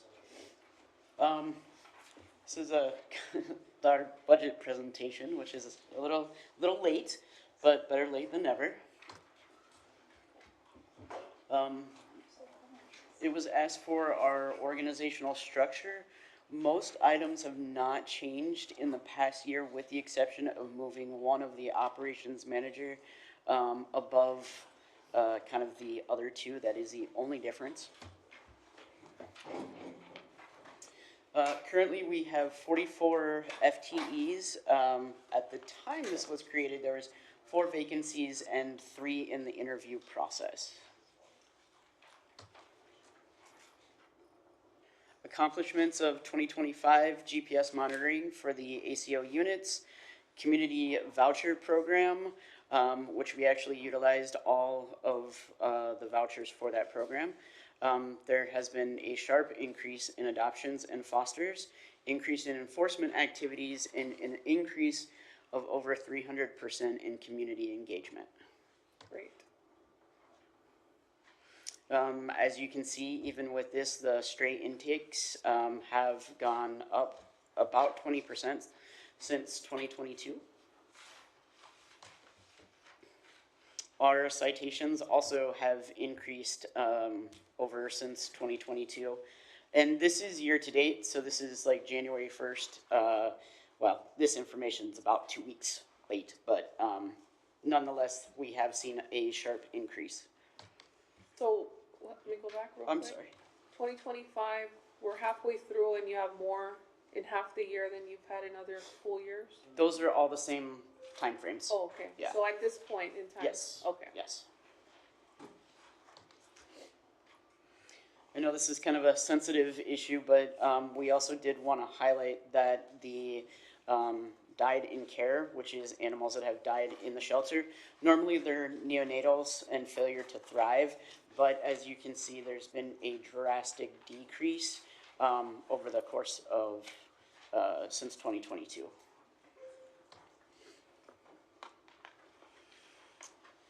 The standard operating procedure table of contents was asked for. The first portion of this, pages like 1 through 12, were the original SOPs. The page 13 through 208 was added on, which is a little bit more in depth into how we care for the animals there, both on the kennel aspect and medical aspect. Can we get a copy of your SOPs? Mr. Neff, can we get a copy of these SOPs? Yes, we can. Okay. Yep. Enjoy, it's 208 pages. Digital file is fine. The goals for this upcoming year is to continue the increase in adoption and rescue rate, increase the number of vaccination clinics, also increase our community engagement, increase the education for animal cruelty prevention, increase enforcement activities, increase, of course, spay and neuter, and expand operations to the South Laredo satellite facility, which we are currently working on, and the new on-site veterinarian clinic. Mayor Pro Tem, thank you, Ms. Bluestone. I just wanted to commend you for reducing the number of died in care. I think that says a lot for how you are improving the care at the facility. I have a question about the on-site veterinarian clinic. Yes. Do you have an idea of what services will be provided, and will these be services that are charged? So, first and foremost, like the first year, it will primarily be for TNVRs and the shelter animals. Moving forward, what we would like to do is have, pending on whether or not we can get veterinary services in at Access, have preventatives, have vaccinations, and eventually work our way towards spay and neuters. And what I've kind of like figured is that if we did a surgical capacity of 35 per day, and that's just the surgical capacity for 5 days a week or even 4 days a week, we could profit about $92,000 annually on that. Not too much, but we want to make it affordable cost, but it would be an actual money maker versus a revenue loss. And is 35 a reasonable number to shoot for? Yes. Okay. Yes. Sounds like a lot. Thank you. It's tough, but they'll do it. We got it. This is the current revenues as they are. Expenditure budget, I won't go through it because I know we're all tired. Budget comparison, 1 year to the next, there is an increase. A lot of this has to do with contractual services and materials and supplies. What I would like to point out is in the past 3 years, the food and medical costs have increased over 40%. With the change in the fee schedule, you're gonna kind of notice a variance of over 8,000%. What we're going for is, with that change that you guys, or you have, sorry, put through already, we calculated that currently only 725 animals are licensed in the city, with a little over 76,000 households, and on average, 66% having animals. That would mean that at least 50,330 owned animals are in the city, and we only have 725 that are actually licensed. So with that, we're actually planning to do more of the education and push, as well as having the licenses occur potentially at the veterinary clinics when the vaccine is given. But if we, now, on average, there is only a 30% compliance rate across the country for licensing, but even with that, an annual revenue possibility is for $261,220. Let me ask a question here. Is it possible, Zone, for us to implement an ordinance that requires veterinarians to collect that fee and initiate that process when they take their animals to get their vaccines? Sure, we just have to draft it accordingly, but you're saying just put that on the veterinarians when they. Well, you take your animal and you give you the list of the requirements, and then you pay like a la carte, right, for what the dog needs. But you add in there that it needs to get registered with the city, and they give them the paperwork, and then they submit the paperwork and the fee to the city for their patient. Is that a possible? I believe it can be done. We'll make sure it's done correctly. So other municipalities that I've worked in actually have done that. This is the first municipality that I've worked in that hasn't done that. And I have actually already drafted ordinances. Well, I'd like to make a motion that we Sorry. move towards that direction where we implement that policy and create that ordinance. Second. Motion second, so let's vote on that ordinance and then you can keep on. Can you repeat the requirement that you're asking about? Well, if Ms. Buson, you wanna explain like what that looks like in other cities that we don't do? So the vet clinics here, when they give the vaccine, they're already given a little metal tag that we provide. With that, other agencies collect the fee at time of service. So the registration fee would be included in the inoculation. It would just be an added fee. The vet clinics also are required to provide us with all of the rabies certificates. I'm just asking what we're requiring the veterinarian to do.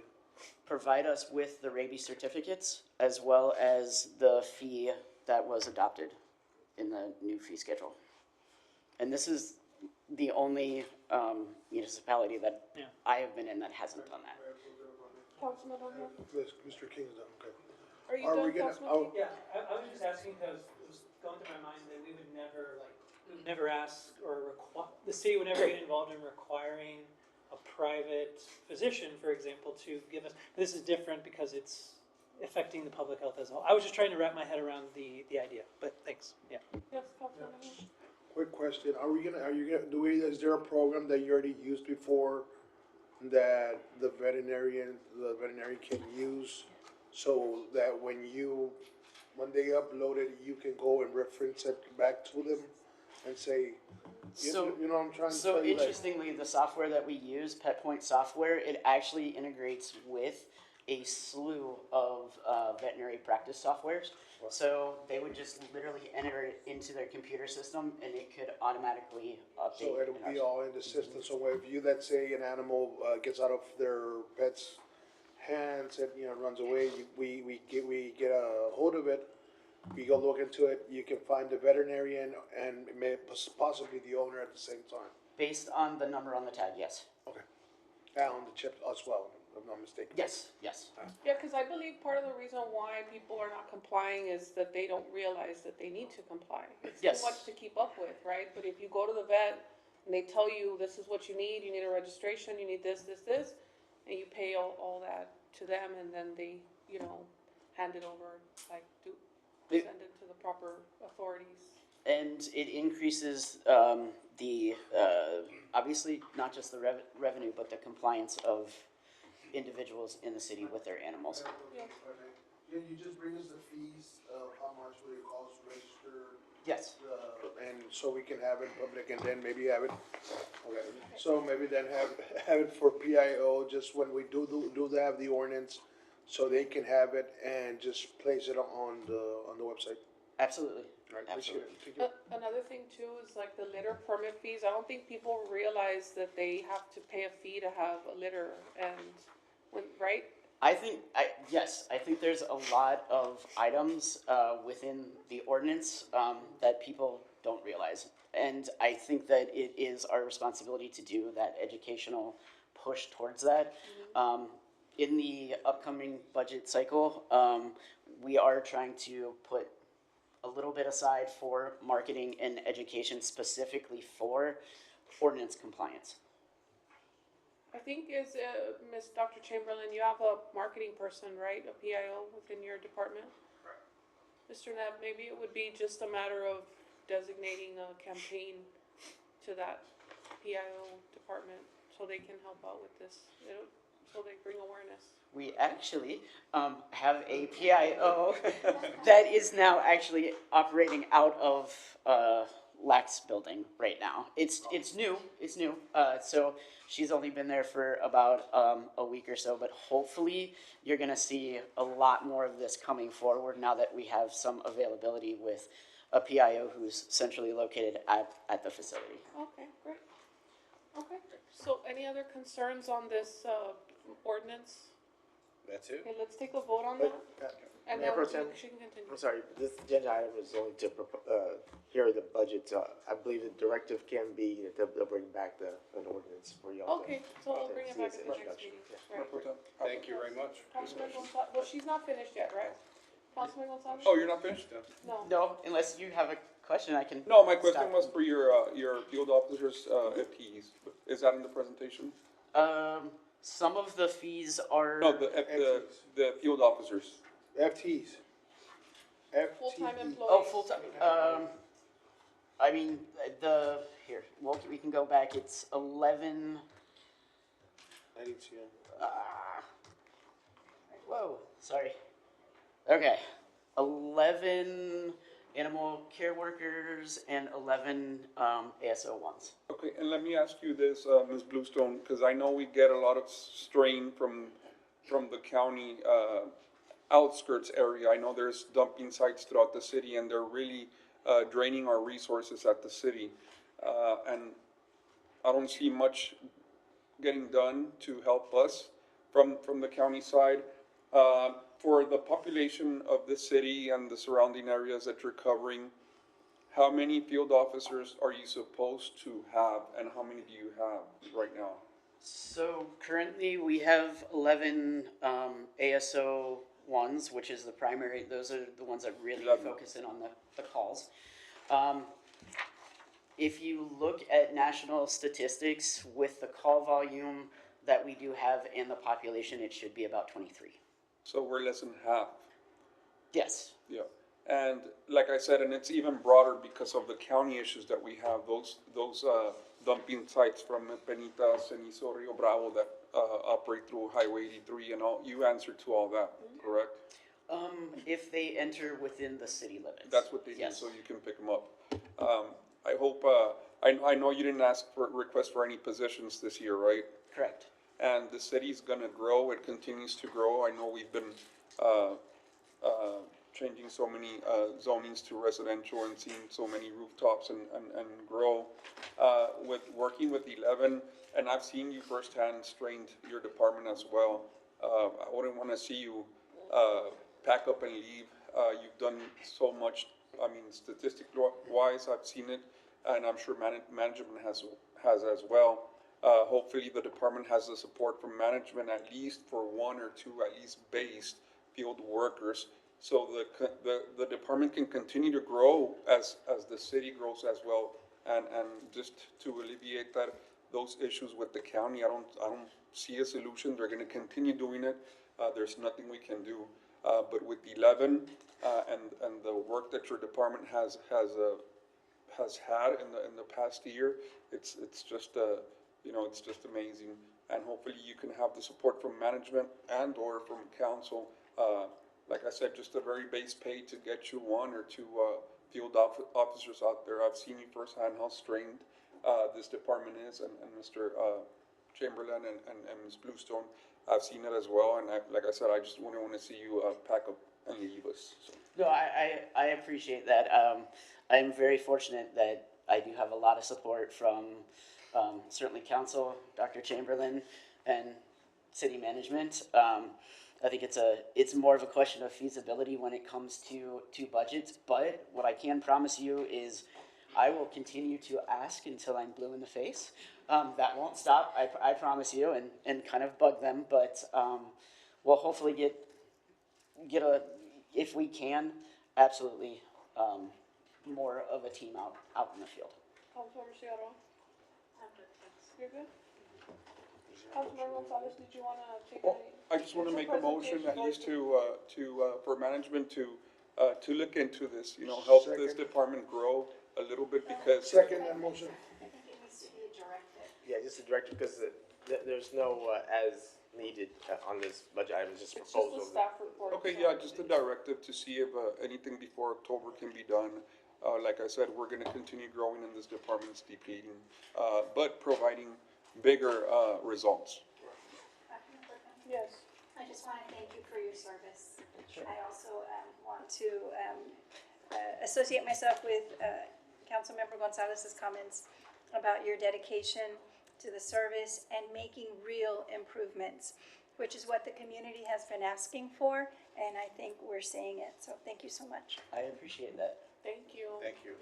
All right. Mayor Pro Tem, I'd like to make a motion to recess as the Laredo City Council and convene as the Laredo Mass Transit Board. Motion second, all in favor? Anyone opposed? Motion passes. Motion to approve number 40. Second. Motion second, all in favor? Anyone opposed? Motion passes. Motion to adjourn as the Laredo Mass Transit Board and reconvene as the Laredo City Council. Motion second, all in favor? Aye. Anyone opposed? Motion passes. Item 46. Yeah. Yep. We already did them all. Yes, 42. 46. 46. 46. Motion to table item 46. Second. Motion second, all in favor? Anyone opposed? Motion passes. Thank you. All right, next. 47, I'll keep mine quick. Table? You can table?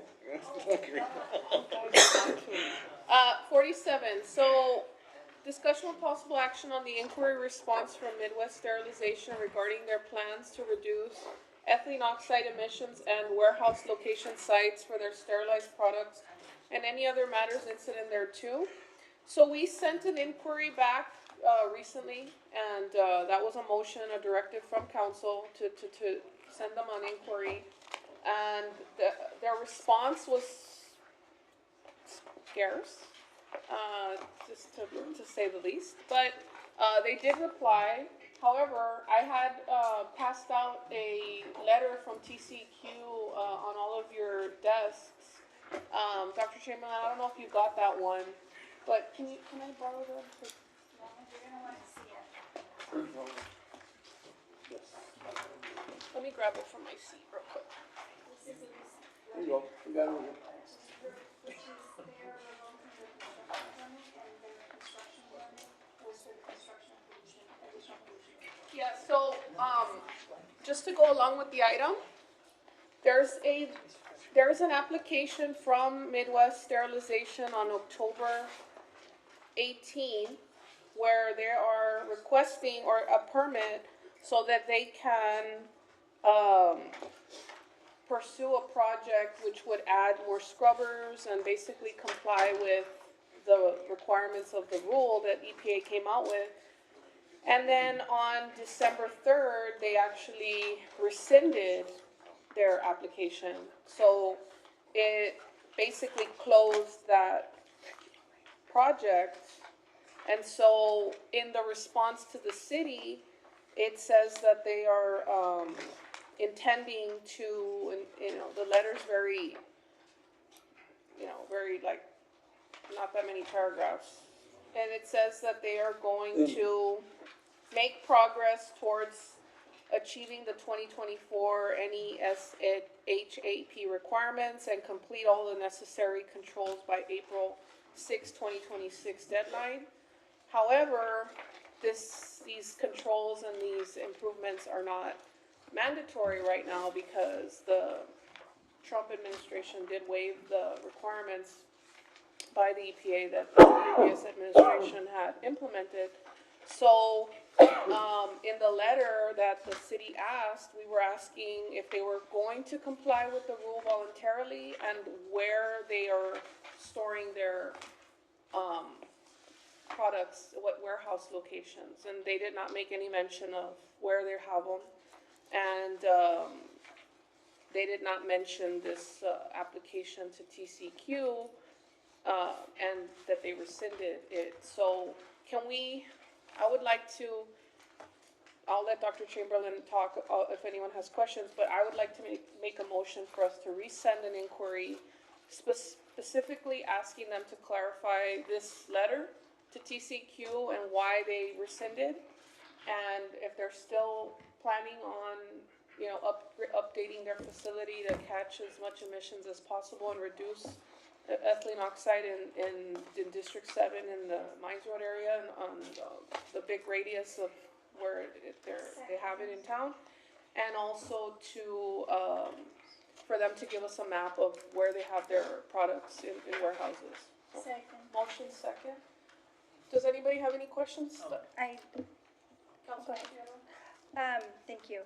So in addition to this news, we do know from, I'm going to forget his name now, from Nuevo Laredo, Medline Industry that's working there and that actually produces the surgical kits that are then sent to Midwest for sterilization on this side of the border. Medline will be opening up a sterilizer plant in Nuevo Laredo. It's a new venture, it's separate, and it is, it doesn't compete with Midwest because apparently those surgical kits cannot be treated with ethylene oxide and cross the border. So this is not an attempt to duplicate or somehow compete with Midwest.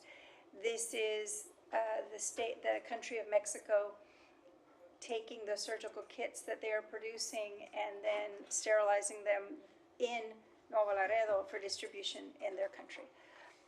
I think it's concerning because we do know that these emissions carry in the air.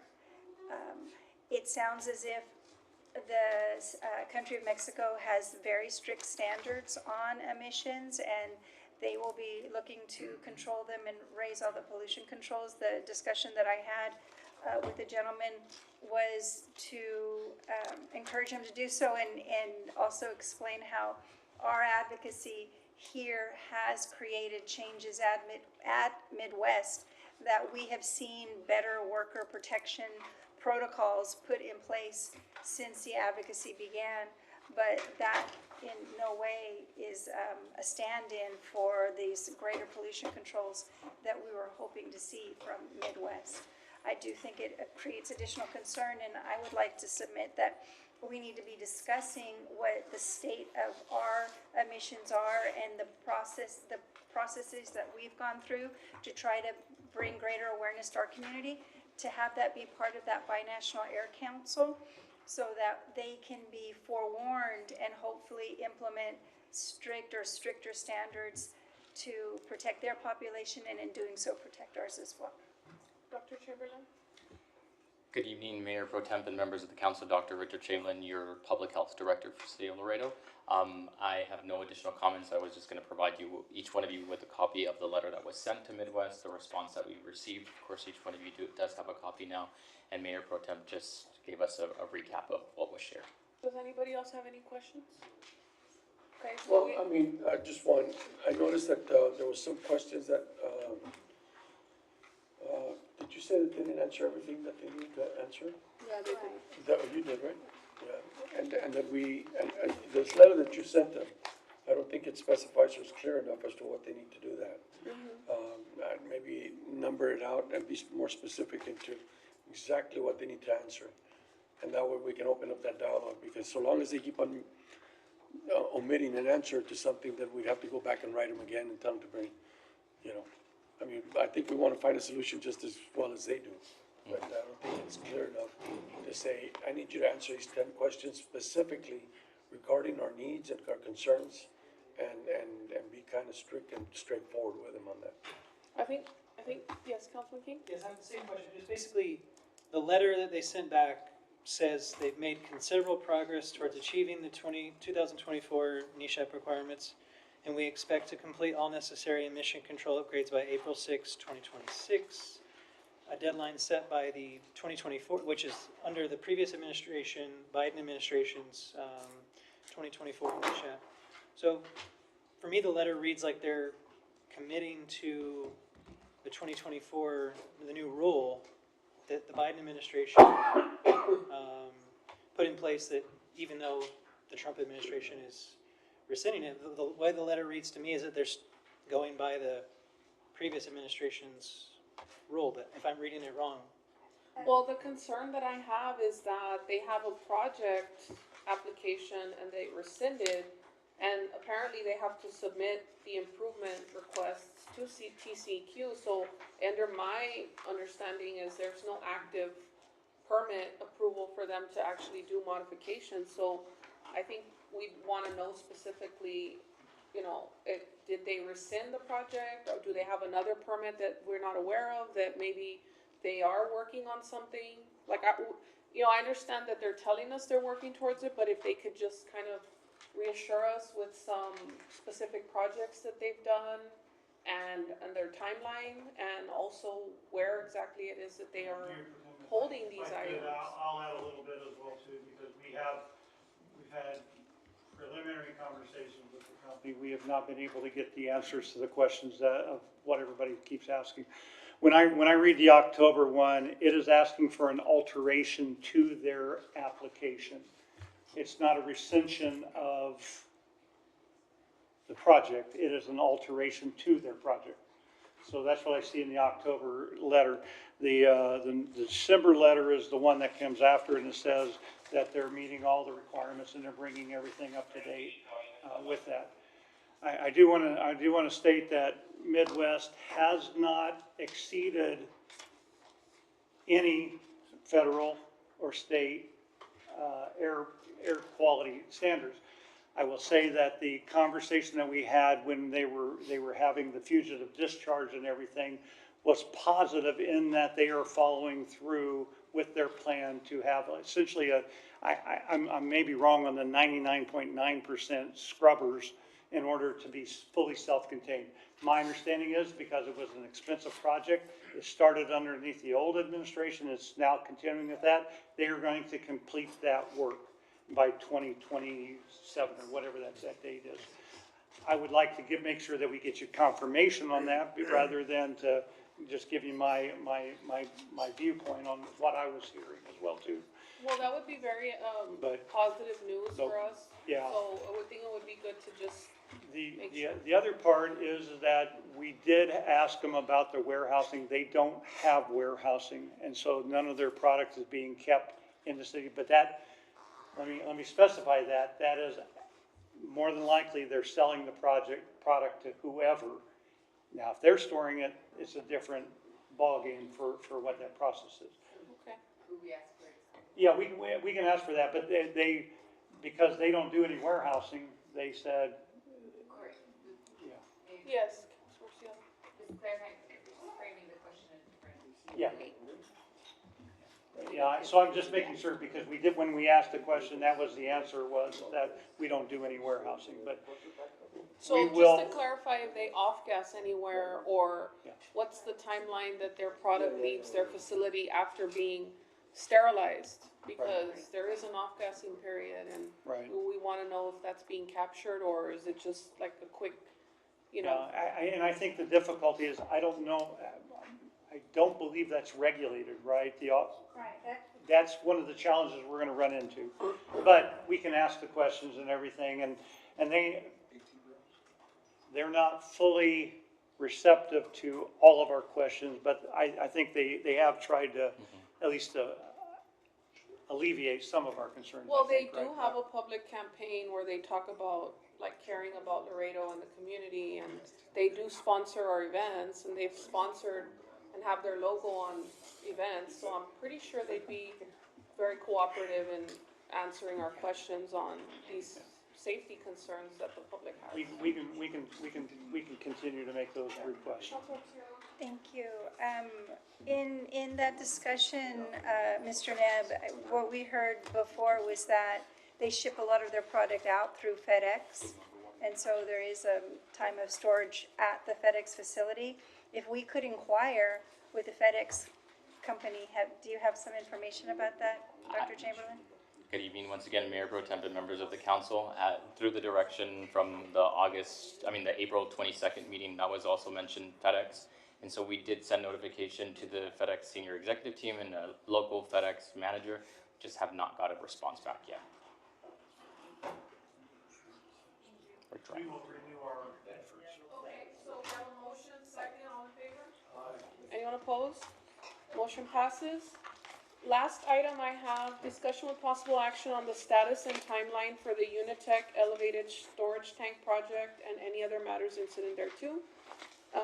So this project, my understanding is that it was funded, it had gone out for RFQs or RFPs, and it was awarded to a company, then that company did not make progress. We basically rescinded, and the project stayed in limbo, is my understanding. And so I wanna know, and where is this project? And I understand that the last I saw, it was projected to get the remainder of funding in 2026. However, it has gone passed down from several CIPs, and so it keeps getting pushed along. And if it had already been out for bid, if it had already been awarded, then why did we continue to push it down? That's just gonna increase the costs, and the needs are not gonna go away. So, can somebody tell me where this project is and how do we get it moving?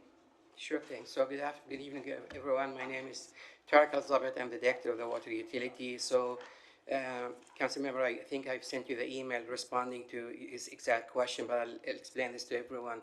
This project was identified in 2021 and in the integrated water master plan. So we have it there already. It provides Unitech storage support and growth in North Laredo, improves reliability, expansion, water quality, and redundancy for the system there. The funding in 22 was approved for 4.47 million in 22 bond. So the money was there, it was allocated to this project. And there is another 2.5 million now that we are putting into the 26 bond if we go that route for 2.5 million collectively all together around 6.5 million. In the 22 bond, although the money was allocated, the project did not proceed. Now, I just want to make clear that the piece that you're talking about was not this project, it was the booster pump that was part of that project that was tendered to a contractor. Eventually, the utility actually did the work in-house, so they did not proceed. They did not need the contractor for the booster pump, but the elevated tank itself never moved forward to that next level to build that elevated tank. Now, I did some research because honestly, I think we've lost all the corporate memory about this issue around. There is none of the people who exist today that really knows much. Everyone knows a little piece of that. So I had to reach back to the previous, people who worked in that department, plus also reach out to the representative of the owner who was willing to donate the land. And my understanding, they're still interested in donating the land if we proceed further. They're looking for a meeting with myself, and the staff to get a better understanding what exactly we're looking for, an acre, less than an acre, and that. So that's where we are today. Well, it's my understanding that there's, if the location is an issue, there may be other people willing to step in and help with that. So maybe we can pursue these conversations and get this project planned out, and if needed, we can, have these discussions, but yeah, I don't mean to interrupt. No, I just wanted to say that the representative of the owner said they're still interested and he wants to meet next week. I actually drove to the site exactly. I stood where that proposed location is. They're still interested. I think based on, I called some engineering firms to understand what we're dealing with. 500,000 gallon, we're looking around 6 to 7 million. If we go to a 1 million gallon, which is normally better, of course, we're looking around 10 million. So even with next year bonds 2.5, we're probably going to be around 6 million, 6.5 million to give that elevated tank. But from a technical point of view, that project is viable and needed in that area. Can you talk about the cost of not doing it? Well, the area is, the way I see it, that there is showing a tremendous growth. We will have some issues with pressure down the road, consistency, redundancy. So it was already identified as a necessity in 2022. It just didn't move forward for. Well, this could affect other projects. I If think we can't growth- get this done, Yes. then we might have to say no to some other Like the way I see opportunities. it, that there's a new warehouses, there's a lot of development. Once that place is fully, operational, I think we're gonna need that storage tank to ensure that the system or the pressure can sustain that area. There's a lot of even new development that even hasn't been started yet, but everyone is agreeing with that, from engineers to the developers. Everyone thinks that this is a good project to do, and it was already identified in our integrated water master plan. Dr. King, you have a question? Yes, and thanks for the item, and, it's talked about possibly being on the west side of 35, which would also help the east side, so Unitex is kind of on both sides. So I would encourage you, thank you for going out there. A lot of people don't go out there and they forget about it.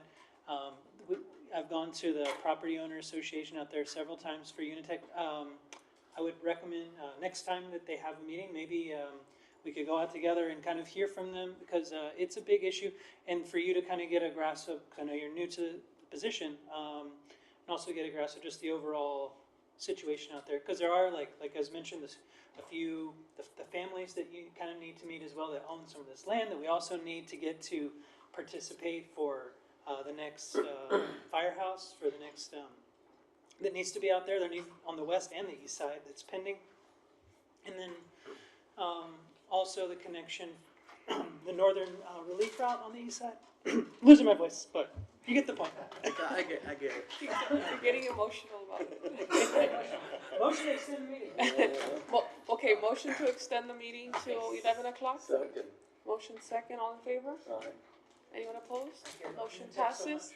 Well, I'd like to, I understand that you're looking into it and everything, but I would like to make a motion that we continue with this project, bring it back from the dead and get moving on it, and get a plan, get a payment plan and get it moving so we can get it constructed sooner than later, make it to the list of active projects. Can I extend that? Motion second? Yeah, can I extend that amendment by adding that a water infrastructure plan between that point and northeast and west of that area would be appropriate for this thing too, because I don't think that storage tank over the next 20 years, or 10 years maybe, with the way things are going on over there, that it might not, you're starting to get me the same way. No.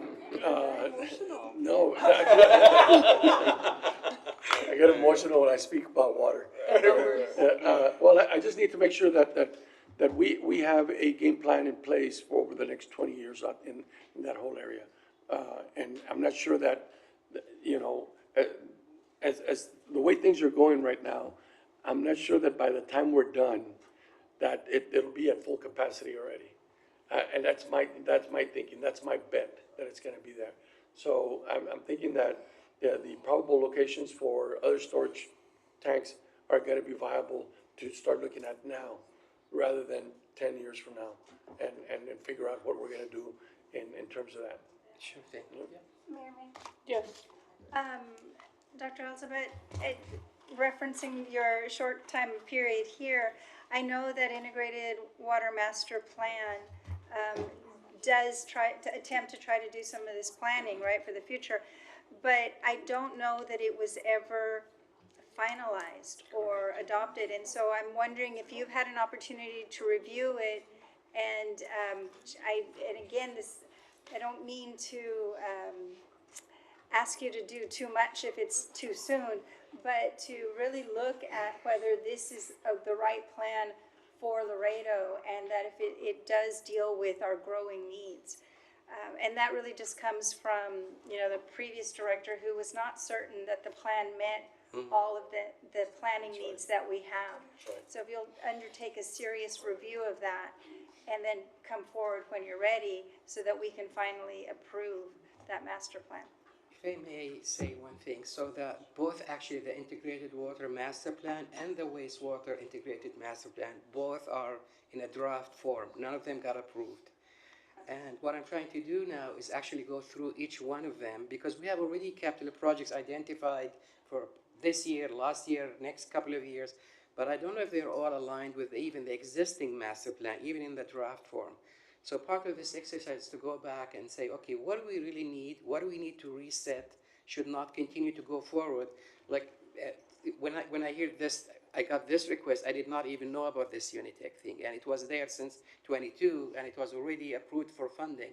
So that's kind of things that I need to go back and do some housekeeping and understand where we are. Is our strategy correct? But again, this needs two things: time and the right resources at certain levels of engineers, project managers, and people who understand long-term range planning, which is part of any utility. So we know our bonds, our rates are aligned with our priorities, so we're not asking people to pay more than they should be or less than what we need to get those things moving forward. Also, just to go back to the previous action on this item, it's my understanding that when we picked the company, there was a request for an RFP or an RFQ that had gone out, and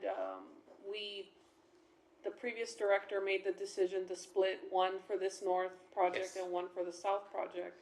However, if that company that did the south project is still part of, and it's still a viable RFQ or RFP, then instead of spending another 6 months going out again, if that's still a I just talked to him viability, today. okay, we might be able to, move this project forward without having to start from complete scratch, if that would make more sense. So to be clear, we can immediately move tomorrow and use that approach that already we had an RFQ and two qualified companies, and use one that to go forward to design the new elevated tank, because they honestly did all the tanks there. That's their design regardless. So that could shorten the period of time. I think the only challenge is now we're looking at 6 million instead of 4 million, and that extra money is not existing in today's budgeting process. So we have to look at into next year. Do we need to have bonds? Can we move money from some another capital project that has not executed? So that's the kind of exercise. But we can immediately go with assigning them or RFQ if we have to, and do the design and do the bidding for building the tower. Well, let me ask a question. If they design the one in the south, can they use the same design and Yes. save on the design cost? Yes, it's the same cookie cutter design everywhere. All those tanks, you see them, they're all the same. They just look the same, yeah. Okay. All The right. mushroom ones. All right, well, so, anyone else have a question? Okay, there's a motion, second, all in favor? Aye. Anyone opposed? Motion passes. Last item, 50.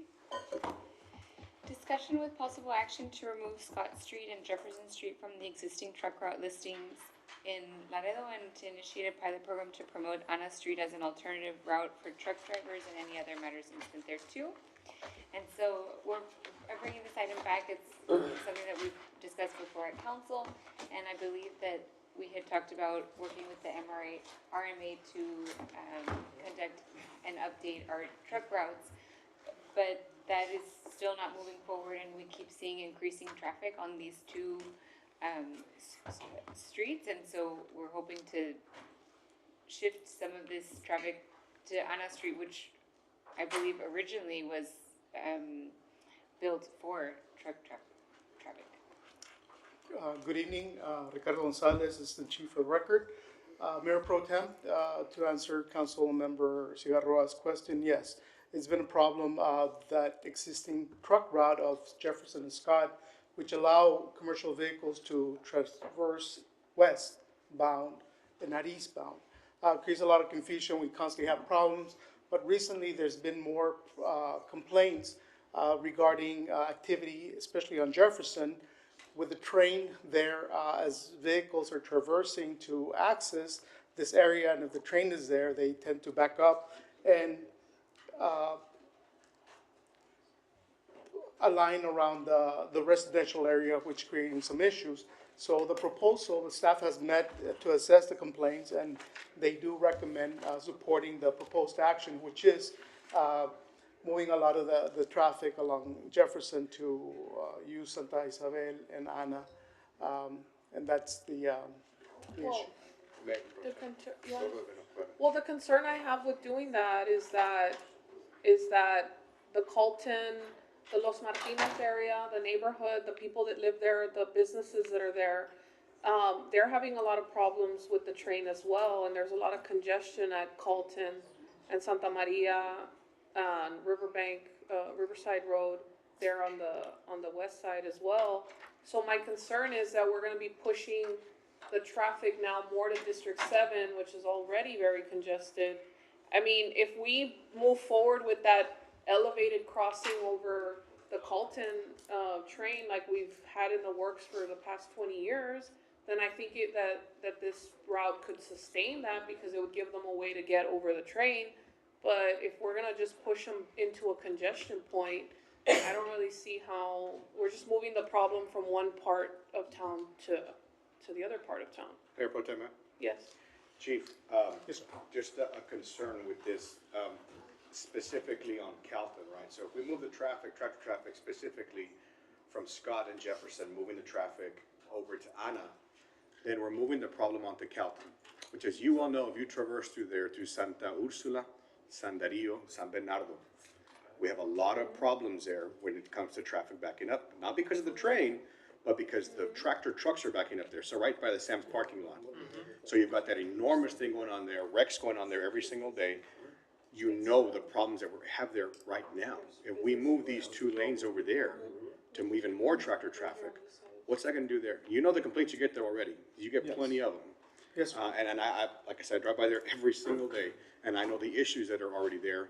If we were to move another 100 trucks, whatever it's gonna be moving, or whatever moves on Santa Maria, on Scott and Jefferson, you're just creating more of a problem for yourself. When this overpass gets done, God willing, it'll happen in my lifetime. I don't know if it will, but when it does happen, we alleviate the problem on the railroad tracks, but we don't alleviate the problem on Calton and 35 and those 3 intersections that are right there. That's where a lot of the problem is at this particular truck route already. So all that traffic is gonna be pushed to those 2 main arteries, which is Calton and Man Road, which is another one, yes. Yeah. Another problem, Man Road is. Yes. I also just wanna point out that we have Martin High School, right, and the elementary, the middle school, right, near Jefferson, and so with the backup of the traffic on Jefferson is really causing quite a bit of issues when it comes to the kids having to cross the street there, and so we just focus on Jefferson Street at this point in time, but there is an increase in traffic, and I would appreciate council support on finding an alternative route for at least Jefferson Street. In the meantime, until we update our routes. Update the routes. Whenever that is gonna happen, which doesn't seem like it's anytime soon. Can we cut the Jefferson out because of the school and reroute them from Santa Isabel to Lafayette because they have a bridge there? Can we make it so that they can get over the train through the Lafayette Bridge? Because that's currently the only way in and out, but if we push them to Ana. No, because to get to the bridge, you have to go through that residential area. What I recommend is flushing it maybe south to Scott. So Scott is not really too much activity because obviously there's not too many warehouses there. To put it in perspective, in the last 12 months, we've only issued out 7 violations on Scott for violation of the truck route versus Jefferson, we've issued out 96. So that puts it in perspective as far as the activity that goes on. So we push the trucks off Jefferson for now and push them to Scott, and then we have them take 35 to get out? The problem is that they can't traverse eastbound. It's only to come in. And so here you're putting into Scott to go to. East to west. Unless we make Scott a two-way for commercial. We might need to redo that. Yes, Councilman Fajal? Is there any way we can, I'm just seeing the roads, and I believe Burnside is the one that lands all the way to Anna? Is there any way we can throw it to Burnside? No, because Jefferson is the only one that crosses the tracks. Burnside Onto doesn't, Anna. Burnside, if I'm not mistaken, it does this as well. No, the one that, no, not even Madison.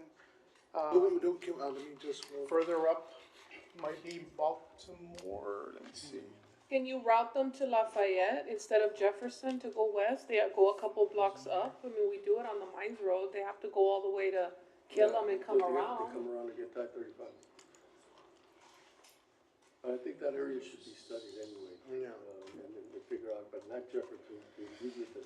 But sending it further north towards Lafayette or any of the crossing streets underneath the bridge, all that is residential and it's gonna just create the same problem. There's gonna be, obviously, if they're not using the bridge, they're gonna be waiting for small, waiting queued for the train to clear the intersection, and you're just displacing that problem there. Well, what if we cut it out during school hours? That wouldn't work? That's gonna be tough. Councilman Sierra? Could we work on it, eliminating Jefferson for now and move that north and then, North and south, well, because if you might wanna move to Scott. I don't, it's still, it's all residential. And Well, I so, mean, if you go someplace and then up Scott, you have a more direct line to I-35. well, it's going west, that they're not allowed to go east. And so we're trying to get them over to the west side of, and so could we wait on Scott Street and then work on eliminating Jefferson Street as a truck route and move that north? And then wait, and then again, hopefully work towards a updated truck route then. We can. The concern I have there is that Anna doesn't have a lot of warehousing. Anna has. So Anna goes to Jefferson Street. The warehouses on Jefferson Street are actually closer to Anna than they are to I-35. Yeah, but instead of, so we can have them come from Santa Isabel, right? And then turn onto Anna Street, but it's gonna be hard to completely remove them from that area and just, for them to just come to Colton, to Anna, down to Santa Isabel and completely avoid. Well, if they're coming, may I? Yes. If they're coming from the north, it only seems logical for them to go off of Colton to Anna. Obviously, if they're coming from Saunders, then that is the quickest route, and that's the route that they are legally allowed to take, whether it's a designated truck route or not. But They can come down Here, the. Tim, may I Yes, at yes. least offer a suggestion as well too? So to change the truck route, it is an ordinance revision. So there's gonna be a couple readings within this ordinance revision, so it's gonna take us a little time for that.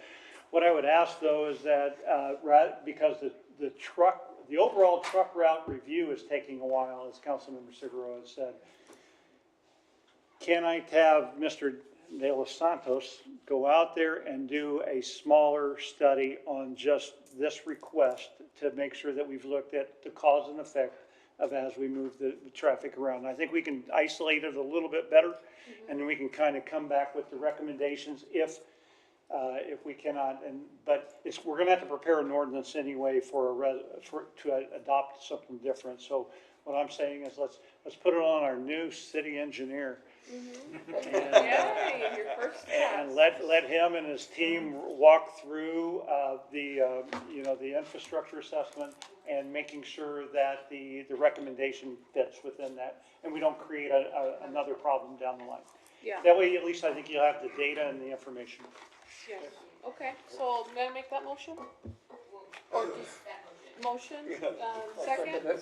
That works. Any other questions? All in favor? Aye. Anyone opposed?